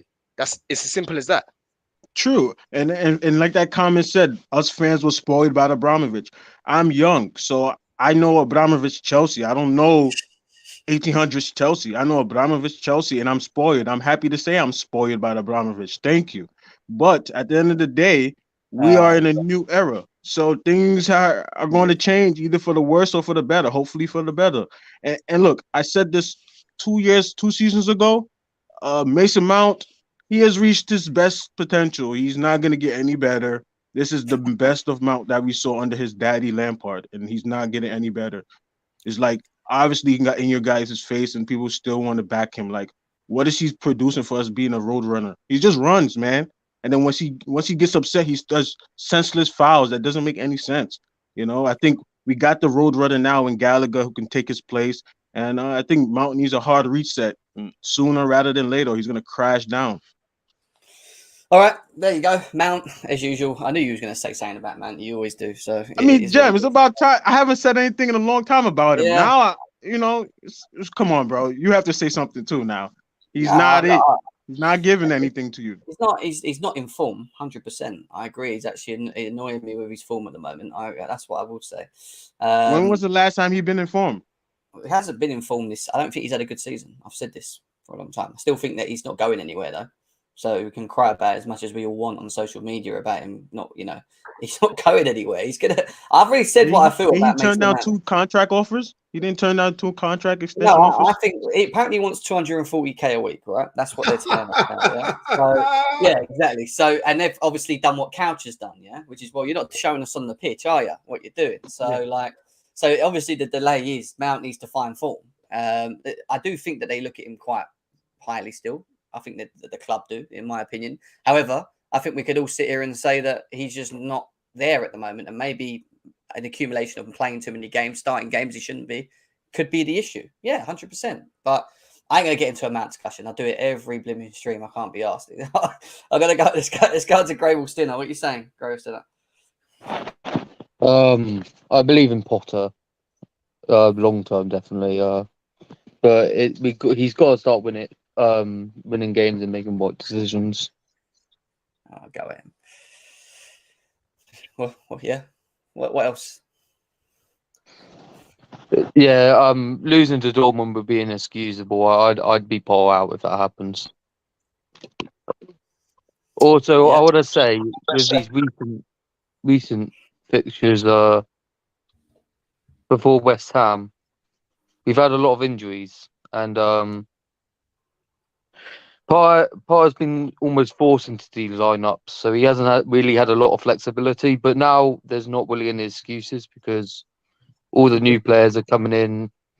Players are coming back from injury. Like, if he's still starting Mount and Havertz, then they better perform. Otherwise, I'll probably start questioning Potter as well. I hear you. I hear you, bro. I hear you. I think most people are starting to feel like that as well. Dinishan saying Potter gets slapped by a Mount and gives another cheek, is what he says. Is what he says there. Big up to Dinishan. Go ahead. I see you moving in the chat, bro. Don't worry about that. I'm choosing to ignore your crap. Hassan, what are you saying? I was just reading Goyam's comment about that kind of mood. But anyways, the results, man. I think the only positive is, right, it's the fact that we're not conceding. And it's just a shame, really, that a couple of individuals, I'm not going to carry on bringing their names because they always bring controversy in the timeline and stuff like that. They've been letting the club down, and I think they have been a little bit protected by the player stands and stuff like that. I do think they need to be dropped, a couple of them. But you like see, when it comes to the always, defense, I'm not even going to bring that down to Potter because that's just Thiago Silva just doing what he does. And again, finding a gem in Badia's shield. You got to give him credit. And yeah, that's what I'm saying. And finding a gem in Badia's shield. So I'm not going to say that's down to Potter because they're just doing what they do. Like but Potter's got to set them up defensively to kind of neutralize them. There's no point having them sort of players there and then you're still conceding, are you? He's got to put a tactic in there. But anyways, Potter set us up defensively and he's been keeping clean sheets. I think it's just the offensive phase and a few adjustments in attack. I think he definitely needs to do what the other managers failed to do and start actually dropping the players that actually let him down and stop like really trying to put their trust in. Because we've seen it before and you've seen it with Klopp. He puts trust in players that what's it called? Like all of them, forget them. Yeah, I can't be bothered naming their names. Matip and Gomez and stuff like that. And look at them, they're all stripping naked left, right, and centre for the team. And it's for the fans, right? I'm gonna be brutally honest with you. We gotta give him time, whether people like it or not. He's just had one window right now, and I know. 2 months ago, I was there saying, "Blooming Potter, the crap manager, don't rate him," stuff like that. But we actually do need to give time, and we got to see what he can do when the players actually come back. Because let's be honest, as what Kash was saying, besides probably Liverpool, we probably have the most inconsistent lineup and probably one of the most impactful injuries. And it's just gonna be. I think a lot of the fans, as we all said before, they want to rebuild, but most fans have never actually been in the era of when Chelsea were actually in the actual rebuild or in the mud. And it's just, I don't know, man. I don't know what to say. I can't really, I'm not in a position to really defend much of Potter. The only excuse I could give him is give him time. And I think you guys do. I think you guys do have a point of criticizing his selections, his I would say his substitutions as well. And I'm objective about it. I do believe, whether we believe Potter is one of the ones that could take us to a UCL or EPL, is a different story. But right now, someone's got to do the hard work and the dirty work, which is the actual rebuild and the actual structure of the club. Potter, Bowley. They all fully trust him, and they fully trust him for now. That's what I would say. They fully trust him for now. As long as he's not 16th or something, I don't see him getting sacked. It's just next season. I think this 6 months is this free hit season. I would say it's this free hit to gel the players, get them used to tactics and stuff like that. Yeah. And next season, I'm not gonna lie to you. There's no excuses next season because this 6 months is this gelling period, and let's be honest, not many managers will get that sort of time when you spend that sort of money. We've got to see patterns of play, and that's the real thing for me now. It's not always about the sustainability; it's about actually seeing what we're trying to do on the pitch and actually show us, what is where are we going with this? Winter Surfer, what are you saying, mate? I mean, how are you feeling about the game against Fulham? Enzo Fernandez, Graham Potter, he starts Hakim Ziyech and whatever else. I mean, what's your overall thoughts? Everything. Just in terms of first them trusting Potter, I'd like to see their trust if Pep Guardiola leaves City. That's all. I want to see how trustworthy they are. How they trust in Potter is if Pep's available. Jesus. I'm just saying, it's not everyone's going to be thinking. Friday. So before Friday, I think everyone was very up for the game. Looking forward to seeing new players at Chelsea. And then about an hour before kickoff, when the lineup was announced, I think that killed the good atmosphere and stuff like that, and with the players that he picked. Gallagher's the most that makes sense given our midfield options. Who's there and who's not. Ziyech makes no sense given that 48 hours before there was still an appeal to see whether he was going to leave Chelsea on loan or not. I don't care if he's a good professional and stuff like that. It's just doesn't make any sense picking him. Havertz had a decent first half, even though his finishing is still crap. And then Mount's just Mount at the moment. It's just a problem. My problem is that I think it's already been said before. Starting lineups are one thing. It's how you handle the in-game management after that. Yeah. So, for example, I'm picking Reece James as well, which I thought was a bit weird. Seeing he's only just come back, I would have maybe brought him on or something like that. And I will say that we should credit him with the defence, because if we were conceding goals, people would be saying, "What is Potter doing with the defence?" Yeah, I think so you can't have it both ways. Like I say, the play made no sense in terms of Mudryk was ill, but even that, Jen, did you go to the game? No, I wasn't. Okay, no. but did you I don't know what Mount's position was during the game, because he was far too over on the left-hand side, and he wasn't in the middle, so he couldn't be there to collect the ball. He occupied. His heat map was showing that he was near Modric's position. He occupied Modric's position, basically. Right. Yeah, that was part of the issue. Yeah. So then it means that then Mudryk had to come a bit more in to get the ball. Yeah. And then just it doesn't flow properly. Yeah. So okay, he's not playing well. Why don't you bring on? Someone said it. Why don't you play Carney for 20 minutes or something like that? Right, just bring him on, something like that. Havertz, you bought for final and you moved Havertz to a 10, but he was then going wide. Why are you going? Why is this one of your main central players going wide? He's not a 10 that can create and do stuff like that. Ziyech was Ziyech, right? I've never seen a more one-footed player in my life than Ziyech. Honestly, God Almighty! If he's that one-footed, then play him on the left. Seriously, I'm so sick of him. Like, he has to turn back inside and then cross it. Predictable, isn't he? Very predictable. He's so predictable and easy to defend against. But it's just. With that said, he did put in some good balls, though. He did, but very good balls. It's just a whole issue. Madueke did well when he came on. With Ziyech, I think it was just more of an apology for not letting him go. I don't think we'll see him start again. I don't agree with it. I don't agree with it. It's I don't understand it. Just say, what have you got? Why has Potter got to apologise for him for? It's not his fault. I would have benched him. Yeah, it's true. I would have benched him 100%. Don't play him next game. Don't play him the game right after he went and took a train back to London. He took a train back to London yesterday. Play for the team. That's my thing. You bought players that want to play. Did you see how he looked walking in? There was a little clip of him walking. The guy looked pissed. He looked crazy. You guys are looking into things. The guy always looks like that. He always looks like that. No. It was extra. It was extra.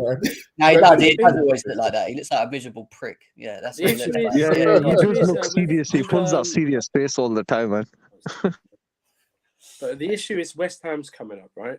West Ham's an early kickoff, right? Yeah, West Ham's a 12:30 kickoff, right? I guarantee you, 2 out of the 3 main players like Gallagher, Mount, or Havertz will start that game.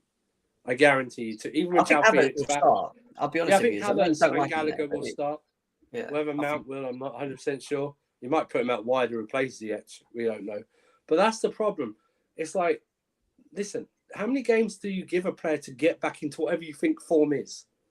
How many games are we going? Are we going for the rest of the season? Maybe it's not actually form, and this is them how they are. Do you know what I mean? Maybe this is their form.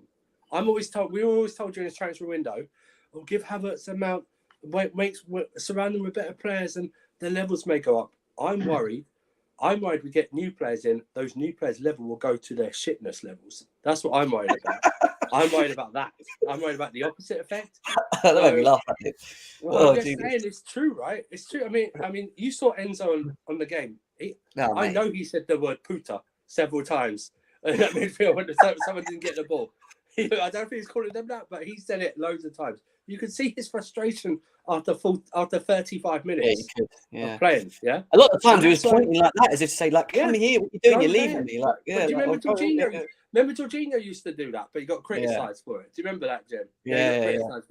Now you got this guy who's coming as a World Cup winner who's doing it, and people will accept it from him, which is fine. He should be doing it, and he should be a leader on the pitch because he costs so much, and because he's won a World Cup and everything like that. But my problem is, we need to get these midfielders fit to play alongside him because that's the only way you get the best out of him. I agree. I need a Kovacic, Kante, Zakaria fit. I need them to go. I can't have Conor Gallagher in a pivot. It just doesn't work for me long term because the problem is I watched the Kante's better than all of them. So he will go. But the problem is because he's attracted to the ball, he will follow it and leave space behind. Yeah, he's not disciplined enough to sit there, so he'll follow it like a light or something. You know like that. But honestly, I'm not like you. I'm in the middle, but he keeps making these choices of playing these players that have let down two previous managers before him. Yeah, it's gonna be hard to back him. It really is. My problem with him is what you said there. I said it actually before you guys come on. My biggest issue with Potter is that you went for a 4-3-3. It wasn't a 4-2-3-1. It was a 4-3-3. Yeah. You went with a 4-3-3. It didn't work. What's your next response? And the responses that I got from him I was not impressed by. And I'm talking about from substitutions to managing the game as well completely, you know. But JJ, what are you saying, man? Hey. Not AJ, JJ. Oh, okay. It's been a while. JJ, what are you saying, mate? Oh, okay. My bad. It's been a minute. By the way, I just want to make a completely unrelated statement. I've been seeing a lot of CFCJs on Twitter. They are not the real one. I am the only real one. Okay, the real one. Right? I'm the only one. All right. Now, Chelsea, Lord of mercy. I've been in a slump recently, and this club has not helped me in any way. But we're here. What I'll say with Chelsea is, I feel like Graham Potter needs to learn two important lessons. You can't put two players alongside a 120 million pound midfielder and expect them to just magically go up 20 overalls in rating. All my days now. And Enzo Fernandez is the heart of the midfield, and Mount and Gallagher can now ping passes in and do things that they're not capable of. I feel like when I saw Mount and Gallagher start, I was like, okay, cool. Kante's not here, Cover's not here, Zachary is not here, RLC is not here. Cool. There's no other options. But you don't start two duds next to him. Like, I've been the one that's been telling my dad, don't complain about Potter. You're wasting your breath. You're wasting your time. And I will scream that till the cows come home. Don't waste your heart. Like, you're just hurting yourself. Okay? Right now, we're in a cost of living crisis. Let's not depress ourselves even more than we need to be. Let's just try and be a little bit more reasonable, a little bit more realistic. Just save ourselves the heartache. So I said to my dad, listen, Potter's not going anywhere, but this guy's an idiot. I'll be wrong, he could be an idiot. Like, when I was watching that game, and I was thinking, hold up though, why is Mount a left forward when we have a left winger? It was like we're playing a 4-1-5. Who's ever seen that? Who's seen that formation? I was seeing Gallagher playing next to Ziyech. I was seeing Mount playing next to Mudryk. We had no midfield. Enzo was stranded. Absolutely stranded. The entire game. Yeah, I agree. To me, it's like, how do you spend so much money on such a what you call a jewel in the crown for Benfica and give him absolutely no service? What are we doing again? We're bringing a Lukaku for the midfield, but this time this guy has actual ability. Don't bring a player in which you don't have quality for. Or don't, because you're not helping his case. Look at all the other rival fans right now. They're shitting on us. Latvia. Yeah, go on. Sorry, even though I don't care, right? Even though I don't care about what other teams think, but you're not making Enzo's career go any better so far? Don't you think like he doesn't go home and open his phone, or his wife doesn't go and say, "Oh, these guys are saying you're a waste of money"? Somebody's going back and telling him this. He's gonna hear, okay, cool. Like they're gonna blame the misfortunes or the lack of ability of Mount and Gallagher on him, and that's not fair. So what I say is, going forward, when Zakaria comes back, especially, I'm not hearing this enough. Zakaria needs to be an immediate starter. I don't want to hear about fatigue or anything. He's been training for months now. Give him a start. I want to see that 4-2-3-1, not a 4-3-3, because neither Mount nor Gallagher can play those eights. We've seen it now. And either one of them has to be sold in the summer. Scream at me all you want. I don't care. One of them needs to go, if not both. And people are saying, "Oh, Kovacic can play in a double pivot." In a double pivot, no. As a DM, like Kovacic does not bring, first of all, the defensive ability I want in a DM, and two, he can drive the ball forward, but has no decisive final third pass. So you just got a player that's gonna sometimes get a good pass, drive the ball forward across 7 players, do good, and find it absolutely nowhere, or just pass it back. The game against Liverpool, he was doing 360s. He was literally just dribbling the ball in circles and passing the ball backwards. I love Kovacic, but if you're not gonna have somebody next to him that's also defensive and can pass, it's not gonna work out. So I'm gonna be real right now. Kova looks like he doesn't want to be here anymore, to be honest. He looks 100%. That's true. Very true. 100%. Like, I love Kovacic. I love Kovacic to bits. Or Kovacic. I love Kovacic to bits. Yeah. But he's not conducive to what a Potter midfield is supposed to be. You look at Brighton and look at how they were playing. Every last one of their midfield players could tackle that ball and pay a dart in forward pass straight to the attacker they want to pass to. They didn't waste time. Kovacic, I feel like, in my opinion, is so flashy that it inevitably wastes time. I think he dribbles too much. Like, he gets the ball, tries to dribble, holds on to the ball too long, and then when he releases it, the opportunity's gone. I mean, this is Someone said it. Somebody said it. No, He's been doing that at Madrid right now, yeah? Is this what it is? I'm not dissing him. I do love him for what he brings. No, but this is what I mean. He's been doing that since Madrid. If he darted the balls forward the way you guys said, he would be here. He'd be still at Madrid. Exactly. Do you know though? I'm not dissing Kovacic because I love him for what he brings. In the Tuchel system, he was doing bits. But right now, for a Potter midfield, for the type of team we're trying to build, he is wasting time in our build-up. What type of team are we actually trying to build? We don't know. I believe we're trying to build import, because I remember one of the games that in my head will never leave my brain was the Leicester game that Brighton played before we got him. It was a 4-2 win. The way how they played that football, that game, was, in my opinion, absolutely stunning. Every single time they got a tackle, they played that ball forward. They did not waste any time. They were extremely quick with their I remember that game. Yeah, and they were smart pressing. So they weren't pressing with like headless chickens all the time. They pressed when they knew they could. They pressed when they knew it was going to work out. It's like they all had brain cells. And the players in that team are not even anywhere near the quality, back then at least, to what our team is now. So for me, I feel like questions have to be asked apart. You know the profile player or the level of intelligence in your players you had at Brighton. Mount and Gallagher do not have that level of intelligence, footballing intelligence. So don't play them. Zakaria had the ability to, when he did play before he got injured with whatever he got injured with, he was finding passes. He was stringing that play together. He helped us out. As soon as he comes back, I do not want to see Gallagher play, especially. You know what? Okay, cool. I don't even defend Mount. In my opinion, Mount, he's just a player on the field, in my opinion. But I don't want to see both of them start. It's a joke. It'll be a joke. Like, you don't get rid of Jorginho. The only good thing is against West Ham, he's gonna have to drop one because Felix is gonna come back.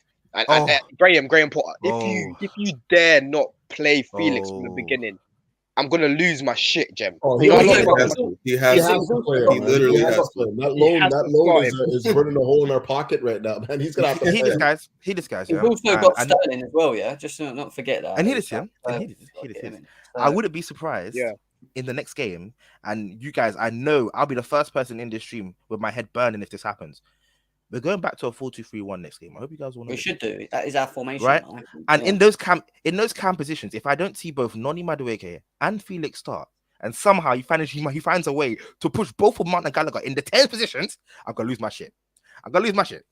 I'll be real. I'm going to go crazy. I think he's going to play. I think once we get the sixes back, I think you're going to see. This is what I think. I think you see Kovacic and you ain't going to like it. Kovacic and Enzo in the sixes, right? That's fine. And then I think in front of them, you're going to see Felix in the 10. This is what I would do. I'd play Mudryk on the left, Madueke on the right, and then I think you're just going to have to play Havertz or even maybe Sterling, one of the two, as like up front, like. But as a, like more of like a versatile up front, not being like a focal number 9, like so lots of versatility in their movements, dropping deep, running off, like running into pockets. So like that's what I expect him to do. You know what, Jeb? That's a good shout with Sterling up top because look, I don't like Sterling in the 9. I've seen him play there a few times for City. He doesn't look comfortable, but at least what he's giving you is those runs in behind and someone that can actually get in positions to finish. Because Havertz doesn't get himself in those positions and he doesn't know how to run in behind. He's not quick enough. So I'm sorry. I'm sorry. That is a shout. Don't I get it? But for me, there's no question that trend needs to get a full start. Thank you. Yeah, he does. The cameo he gave. Hear the stat. In the 60 minutes, no, in the few cameo that Datro gave, he took on more attempts on players, which was 7, I think, than Havertz's 4 in the last 5 appearances he had. Now, once that stat marinates in your head and you realize that in a couple minutes, Fofana has tried almost double the amount of take-ons that Havertz has in the last 5 starts he's had, we need to know that less. So why are you saying you want Fofana to start over Havertz? Why are you saying that? It's abundantly clear. It's abundantly clear. In my opinion, if I bring on a striker with a couple minutes left and he dances around a defender and a goalkeeper, when the whole game my previous false 9 has been repeatedly offside or just slowing down the attacking progression on the pitch. Or just turning the ball. I'll be honest with you, I kind of disagree with you a bit on that. I know you I know. That's why I'm getting you. Why do you disagree with me? I'll tell you why. I'll tell you why. Because my big real issues in that specific game with Fulham was more the patterns of plays, and what I mean by the patterns of plays was the fact that every time we tried to move the ball forward quick enough, right, we used Mount and Gallagher, the boys that were meant to be in the pockets. They were meant to be the triggers. Yeah, they were the twos in the positions to receive the ball, turn, and then look to the Mudryks and the Havertzes and whatever else, right? Yeah. We fucking struggled the whole game once we got the ball into him at that point to even get up the pitch. Yes, Havertz had missed a chance where he lobbed the ball over the top and he hit the post. Granted, I agree with you on that, 100%. Yeah, the one where Mount took the ball on and he crosses it in. Just for reference, Havertz had 4 unusable touches and was dispossessed 3 times that game. Yeah, but I don't really think, I'll be honest with you, I don't think he was heavily involved in the game anyway. I think anyone that plays up front and I think that's has a hard job to get involved anyway, because what's behind him is not any good. You know what, Jeff? You're right. You're right. So my thing is, we played that Fofana up front. Cool, let's go. I ain't got no problem. Yeah, but Jem, look, what we're saying is in right now. What is it that's behind him? That's creative. We're feeding. It's going to trigger the plays and go do quick transitions so that when we get the ball, when we turn, we go. Because they're the guys that have got to find the pockets. When Enzo picks the ball up deep, when he shouldn't be there, and he looks up and he goes, right, I need to play a ball in quick. If it's not Reece James running down the wing, it's the 2 boys in front of him trying to find pockets between the midfield and the defence. And once they receive it, they look uncomfortable with it. Jem, I agree with you. I agree with what you're saying, Jem. When he's in possession of the football, when he does get the ball, he's turning it over. Yeah, he's not doing anything effective, Jem. Like, I understand the patterns. Every time the ball comes, it all amalgamates together, guys. That's what I'm saying, Chair. It's the same thing. I get what you're just saying about Havertz, but you can't forget about what's behind them as well. In isolated events with Havertz, right? When he gets the chance, good chances as well, he never takes them. He rarely ever takes them. The guy needs five or six chances to get at least one shot on target. That's a problem. That's the problem that I've got. I get it. Havertz. That's what I'm saying. I actually want to see Havertz play with better players around him, 100%.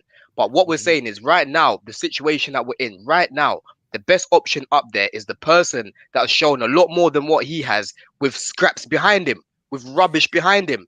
Havertz hasn't been able to show us more than Fofana has with all the rubbish behind him. And like I said, in isolation, he's not taking his chances. I have no problem with Fofana being up front. My question is, when we transition quick with patterns of plays, which I'm waiting to see, are we going to be able to supply him enough for him to be able to get that involved that we keep talking about? Let's not get carried away. When or if we're going to be able to do that? When? Sorry, 1 second here. it's not like we didn't create any opportunities at all. Like there's times in the build-up where we transitioned. No, it was poor. Not enough. It was very poor. No doubt about it. But there was definitely opportunities where we got into transition, and every time it got to either Havertz, Mount, or Gallagher, the play broke down immediately. Anytime the ball got to their foot, it broke down. Anytime we got runners going forward. So it's more than just like the patterns of play. It's the fact that we have players on the pitch that can't control the ball or making poor decisions when they're in possession. Like we can't ignore that stuff, man. Let me ask you a question. Do you think we should be Fulham? We should. Yeah. Do you think beat Fulham? No. Listen, relax. I'm asking a question. Do you think we should beat Fulham? Yes. What makes you think? Why you think we should beat Fulham?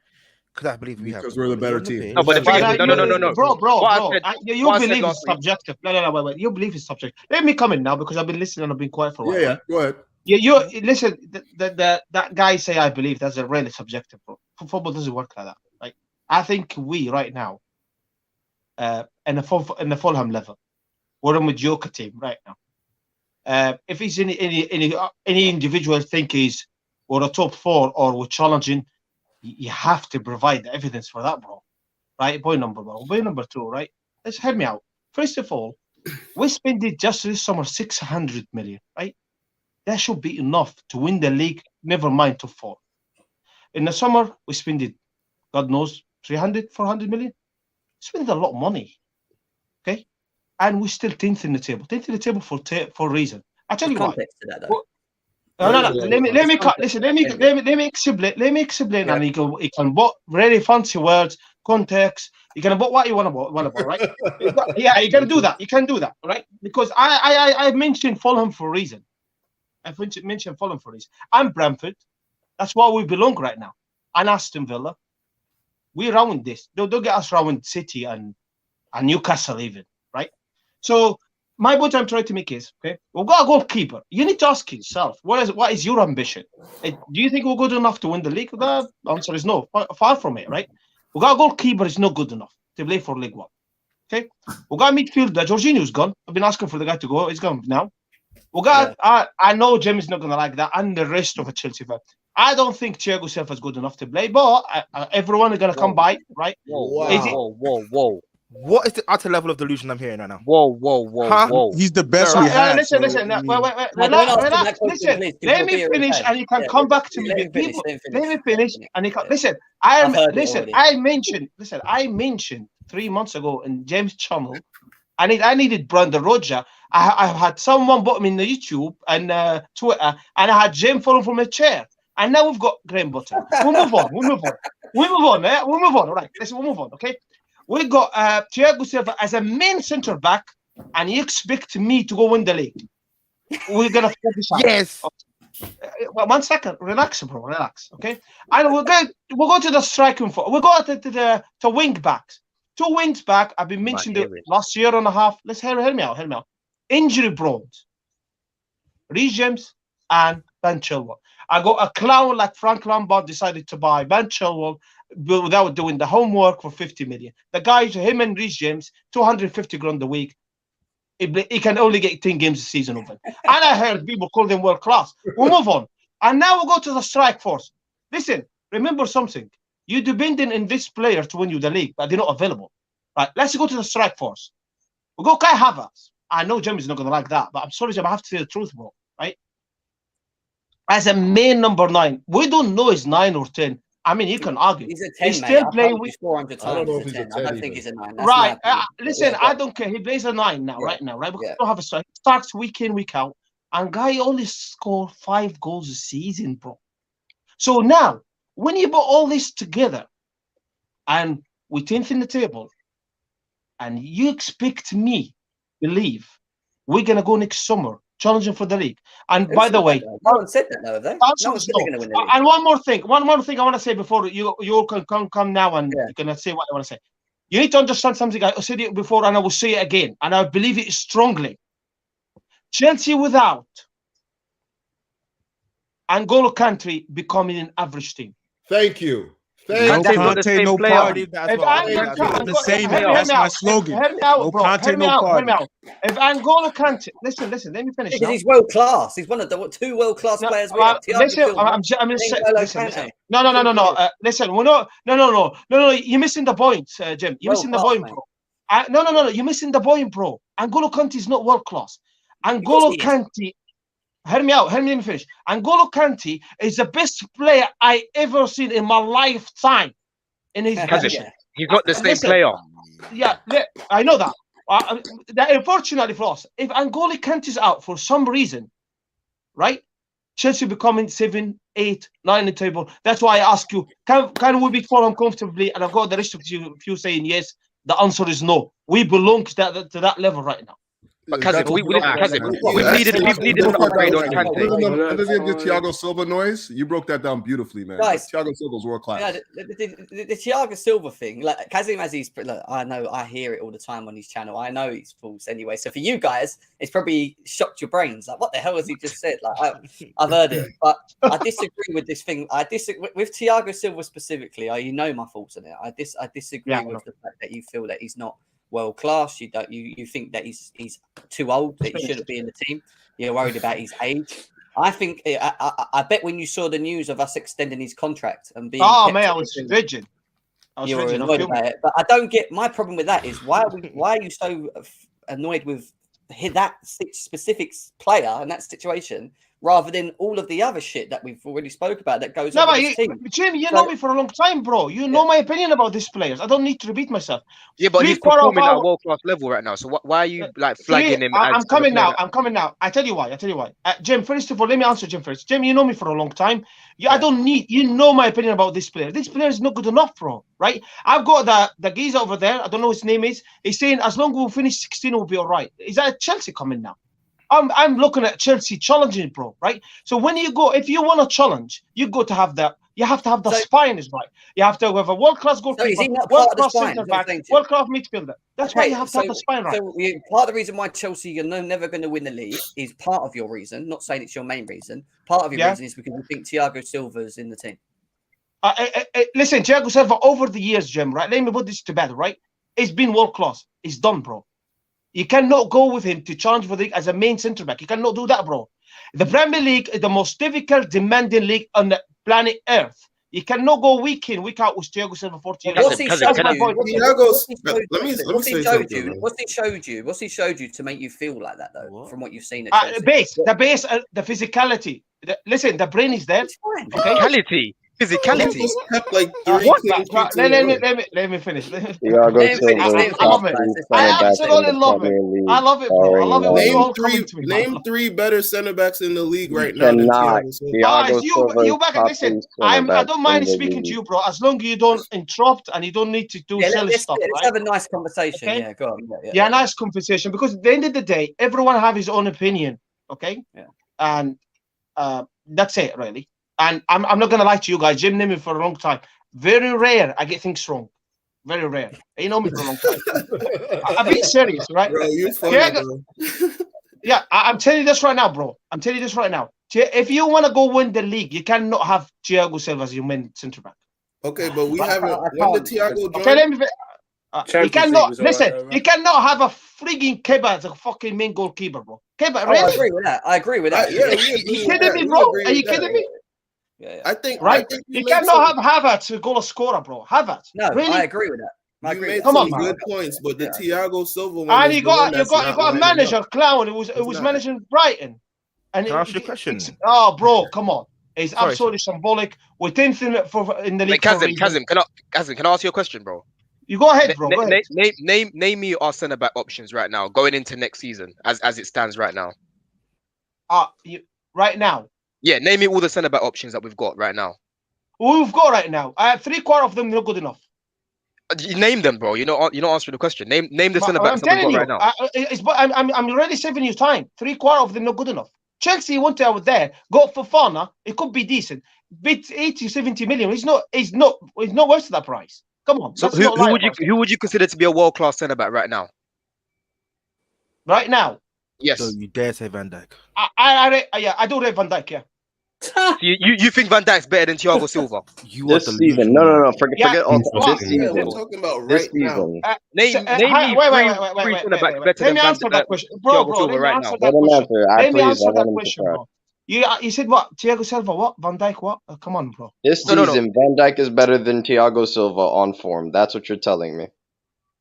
Who do you think about? Who do you think about? Kazim, I'm asking you, bro. You name me 3 world-class centre backs that, in your opinion, are better than Thiago Silva. I'm telling you, I'll give you one. I rate it. I think he gone to PSG. It was only gone for 20 million. Skriniar, bro.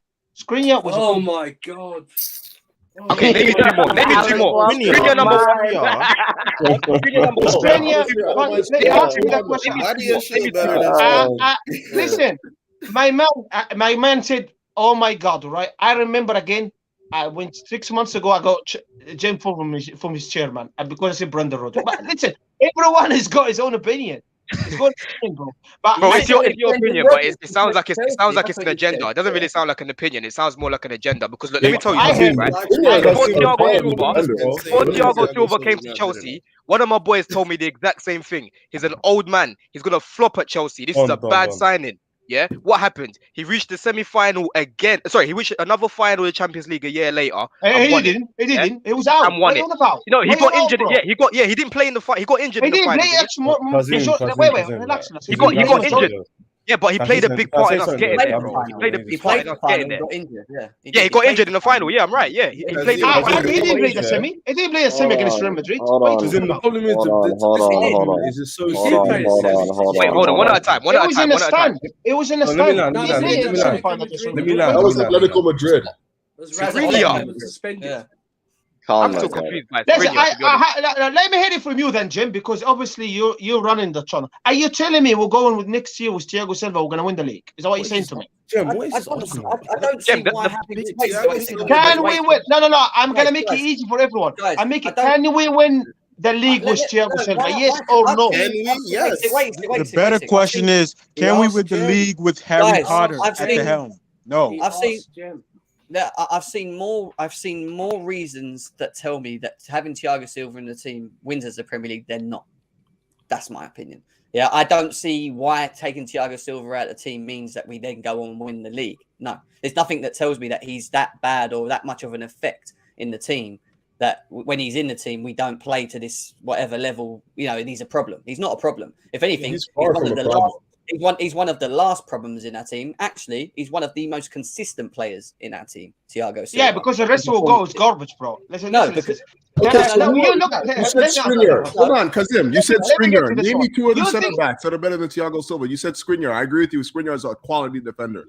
Give me 2 more. I thought people laughed at me. People laughed at me when I said Skriniar. Now, I didn't laugh at you. I do disagree, but I didn't laugh at you. Might have more legs. I don't think you realize what you said about Thiago. What does Thiago Silva actually have against what his negatives are? Let me just do this quickly, right? Because what is he very good at doing? I think there's a number of things. He's very good with the ball. Everything. Very good at the ball. Other than pace. Everything other than pace. All right. He's got the reading of the game, the understanding of the game is immense. Yeah. Right. He very rarely loses the ball in the air. It doesn't matter how tall it is of the player he's up against because he's actually very good in the air. Right. Okay. Yes, we moan about his pace, yeah, and that might be a factor. But EQ, do you know what? He never finds himself in positions where he actually gets caught with his pace because he uses his brain, because he reads the game very well. So there isn't, and if you've got any negative against him, the only real little argument you have maybe is the pace element. But other than that, the positives completely outweigh the negatives when it comes to it. I've seen him mash with the strongest defenders in the league. Isn't good enough to take Chelsea to a title because the positives outweigh the negatives completely. He's one of the last players, in my opinion, that we should be talking about based on his performance at nearly 40 years old. And he's making a 25-year-old player. Our player of the season last year, and he would have arguably got better this season. Listen. Let's talk fact. He said, "Jem, you're getting emotional now." Anyway, a super chat from no one says, I can't even think. New NYC speech, but nobody. New York City speech. All right, what is nobody is wanting league title? Please give a speech why we can't have a simple pattern of play which teams like Notts, Fulham, Villa, etc. show. Oh, we know. no, I mean, he meant nice. He meant nice, but he spelled it completely wrong. Yeah, I know what he's saying. Man. Yeah, We're waiting for that, aren't I we? mean, We're waiting we for that. have a team that's coming together. You know, all these players are trying to gel, so the patterns aren't going to be nice and pretty like you think. Thiago Silva pocketed Haaland was a message I just got from someone But you know just what? now. Do you know what? Do you know what's funny though, Kasim? How many times did you see Thiago Silva in that same Fulham game catch up with the wingers that got in behind and body them off the ball? And then That is his Batashia forte. clean up. That is his forte. What game are you watching, sir? Because I'm not sure if we're watching the same game. Like, sorry, I don't know who's talking. Who's talking again? It's me. I was watching Fulham game. Fulham versus Chelsea, bro. Yeah, you watched it. I know you watched it. But what you're mistaken. I'll tell you why you're mistaken. Okay. Because I tell you why. All right, is because you value Thiago Silva this game. I'm talking about in general. In general, against Liverpool, against everybody, he was there. Bro, hold on. Did you see the stuff, bro? Let me finish, right? Just to get a better picture, right? Well, listen, it's all down to you. What is your ambition in it? Do you want to win the league, or do you want to be a number, or you want to finish top 4? How do you see it? How do you feel about it? Well, why does Thiago Silva affect it, Kazim? Wait. Listen. Let me finish, right? I want to win the freaking league, bro. Okay? Right? I'm not winning the league with Skip and let me finish. Yeah, no, tell me why you fix it, Kazim. Tell me why that he fix it. I tell you why. I said it before in my channel and I will say it again. We're like 600 million we should be challenging for the league, bro. That has nothing to do with Silva. Wait. Just wait. Basic It has nothing to do about Thiago Silva. Callie, let everyone, let him just finish off, please. Come on, go, Kaz. We first of all, we like a sinking ship, right? We've got holes. We need to fill these holes, right? Because when you spend 600 million, you say, all right, that's it. With a complete team now. We know we're far from it. We're far from it. And people gassed. We'll sign Enzo Fernandez. Everything is going to be all right. Friday night is not the case. I knew. Fulham is a bad team. Fulham has got a very dangerous manager. Fulham has got a very good strike force. It wasn't not easy. If you thought it's easy, every one of you literally said we should not be beating Fulham. Kazim, I didn't say that because last week, if you heard the stream last week, I said I didn't. Fulham have a midfield of Harrison Reed, Paulinho, and Andreas. I saw a few people laughing about Harrison Reed in the chat. Yeah. Paulinho again. Yeah. I said last week I'll take Paulinho at Chelsea. Is what I said. Yeah, right. I didn't hear it. I would take him at Chelsea. I said it's not going to be an easy game, but I still expect to see improvements, right? And for me to say that last week, and I'm not a coach, why can't Potter see that we're going to get outrun in midfield? Is the point that we've all made today. So if you're going to talk about everyone just expecting us to beat Fulham, no. I asked you the question. Listen, bro. Sorry, I take it back. I asked the question before I go ahead. I said, do you think we should have been? Majority said yes. That's what I'm saying. I didn't hear you, bro. Right? I did say yes. Yeah, that's why I asked the question for reason. Listen, I asked you for reason, right? So listen, I've got literally 2 minutes before I go because my phone is going now. Listen, now I'm gonna summarize about Chelsea fan. What is the Chelsea fan ambition? What is the board ambition? Either we want to challenge for the league next year. We want to finish top 4. Listen, Graham Potter is not mad. He's a man. He's out for me. 110%. I think is in order for us to challenge, we need a world-class goalkeeper. We need a spine. We need a world-class centre back. We need a world-class striker. We need striker to score goals. We don't have a striker to score frigging goals, people. You can have a Kai Havertz. You don't know he's a false 9 or he's 10 or he's a winger. We don't even know. Chelsea fans don't know that. So in order for us to do things right, and guess what? As I said to you, we need a long-term plan for Kanté, because if Kanté injured or retired, we need someone like Caicedo. Because listen, Enzo Fernandez shouldn't be playing 6. Enzo Fernandez should be moving about. It should be. We need the Caicedo to stay, so Enzo Fernandez can be free to move about. We need a striker to score goals. We need a centre back, and we need a world-class goalkeeper, and we need a new manager. That's what I want to say. Thanks for having me. I appreciate that. Thanks for coming in. You know what's funny? Did you know he never answered the question? Yeah, he never answered it. Every He second couldn't. He couldn't. Name That's why he 3 couldn't. centre backs better than Thiago Silva. I've asked him for a number of times, even on his show. I've asked him. I've sat and given him the positives, and I've asked him to give me the negatives of why Thiago Silva, what the bad bits are Thiago Silva, and why we can't win the league with Thiago Silva. He didn't even give the right one. He reverts back to the 600 million, and that's got nothing to do with Thiago Silva. Yeah, But anyway, physicality. he has his opinion. It is what it is. We all have them. Yeah, I have got to shoot in a second, but Callie and Enzo are here, so I want them to quickly say what they've got to say. Enzo, AJ, what do you want to say quickly, bro? Go on. No, I mean, everybody's made all the points, but I just want to say Enzo, he made a great debut. He showed what he could do in his limited role. He clearly showed that he needs a midfield partner next to him so he could, release them shackles off of him. Mount and Gallagher, they proved that them together is just criminal because they like to occupy the same type of space. They make the same runs. They're not, extremely good on the ball itself. So I think that's the main problem that I hope Potter is working to fix on this week, is just tweaking that midfield balance. I know people have been saying, oh, maybe Chalobah, Zachariah when he's back. So hopefully we could get that right. Bad boy, Badia Shield, that's my guy right there.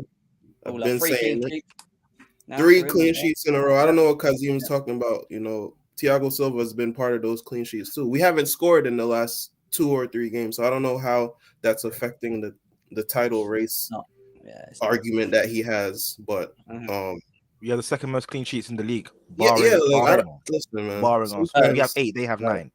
Third. Oh, we had 8 and they had 9. Fair enough. It's fair, yeah. It's fair. And I'm just excited to see Felix. I think Madueke actually came on and he boosted the team big time. I liked him. He came on with some energy. Like playing on the right, though, not the left. Like, why are we playing on the left? He's better on the right. When I saw that, I was like, hold up. He clearly had something to prove, when he came on the field, and I think he proved it. So hopefully he'll get a start. I mean, I wouldn't be surprised if he doesn't start again. Sterling came on, he showed something. He was running at people again. So I think I think we could have won, but we created some decent half chances, but we still don't have that clinical edge. But I think with Felix, Madueke, and just a little bit more training, I think it'll be good. And we need to look at Paulinho, man. He looked like he was auditioning for Chelsea that game, man. He was cooking that game. I hear you, AJ. Callie, what do you want to say, bro? If you're there. I'm here. I just that Thiago Silva comment is wild. Like, how do you make such decent points and then you drop a stinker like that? Look, in that game I watched, I heard Dan say we shouldn't have won. No, we absolutely should have won. What did Fulham possess that told you we couldn't win that game 1-0? That was terrible coaching. And I'm not going to go on Potter's head. It just is what it is. Terrible coaching, injuries, a mix-up. It is what it is. No. I predicted the win before the game. But what I'm saying is I said it wasn't going to be an easy game, especially in midfield is what I said. I still predicted the win. Yeah. Preaching. Absolutely. And as we saw in that game, Fulham's midfield was absolutely A1. Ours was absolute shit, barring Enzo. And the reality of the nature is, one thing Kazim said that is actually factual, until a fully fit Conte returns to that midfield, long season. At the end of the day, all I want to see is Graham Potter put the proper players in their proper positions and profiles as much as he can. I understand we have injuries. I understand we're lacking certain profiles in the team, especially in midfield. However, it is inexcusable. Mount in what looks like to be the 10, drifting all the way to the left to Mudryk, Ziyech starting. No, we need to stop the foolishness. If Graham Potter wants people to take him seriously, that's what I'm saying. If Graham Potter wants people to take him seriously, he needs to take himself seriously. Find your preferred 11. I know that's difficult with 35 fucking players. So at least find your preferred formation. Tell me what your style of play is going to be. That's what I was saying. That's it. That's all I ask. If you cannot do that by the end of the season, Potter out. Very simple. Very I simple. said the same thing as you, Kelly, the whole way through the beginning of the show. The only thing that's getting me a bit is actually seeing what we're trying to do on the pitch. That's more than anything. And if it ain't working, is he got the man management skills to change it and actually get the team to tick? And I'm not seeing any game plan. I'm starting to ask questions. What they're doing in training again? Like, and I don't want to. I don't give him time. Obviously, that game wasn't good, and we had a mixture of players that had just come across and first debuts, and so I'm going to give it a little bit of time. But let's see what happens. We're moving on. Also, Habibi Hakim Ziyech. What you got to say quickly, mate? Because I've got to shoot. I want to say that about Graham Potter. You know what I mean? He's the GOAT. He's the GOAT. No, I'm joking. But yeah, man, Potter needs to give some time. I don't know. Like, I'm not liking these talks of who would you replace him with. At the end of the day, Bodie's come in, Clear Lake, whatever you want to call them. They've bought this club. They've envisioned Potter part of it.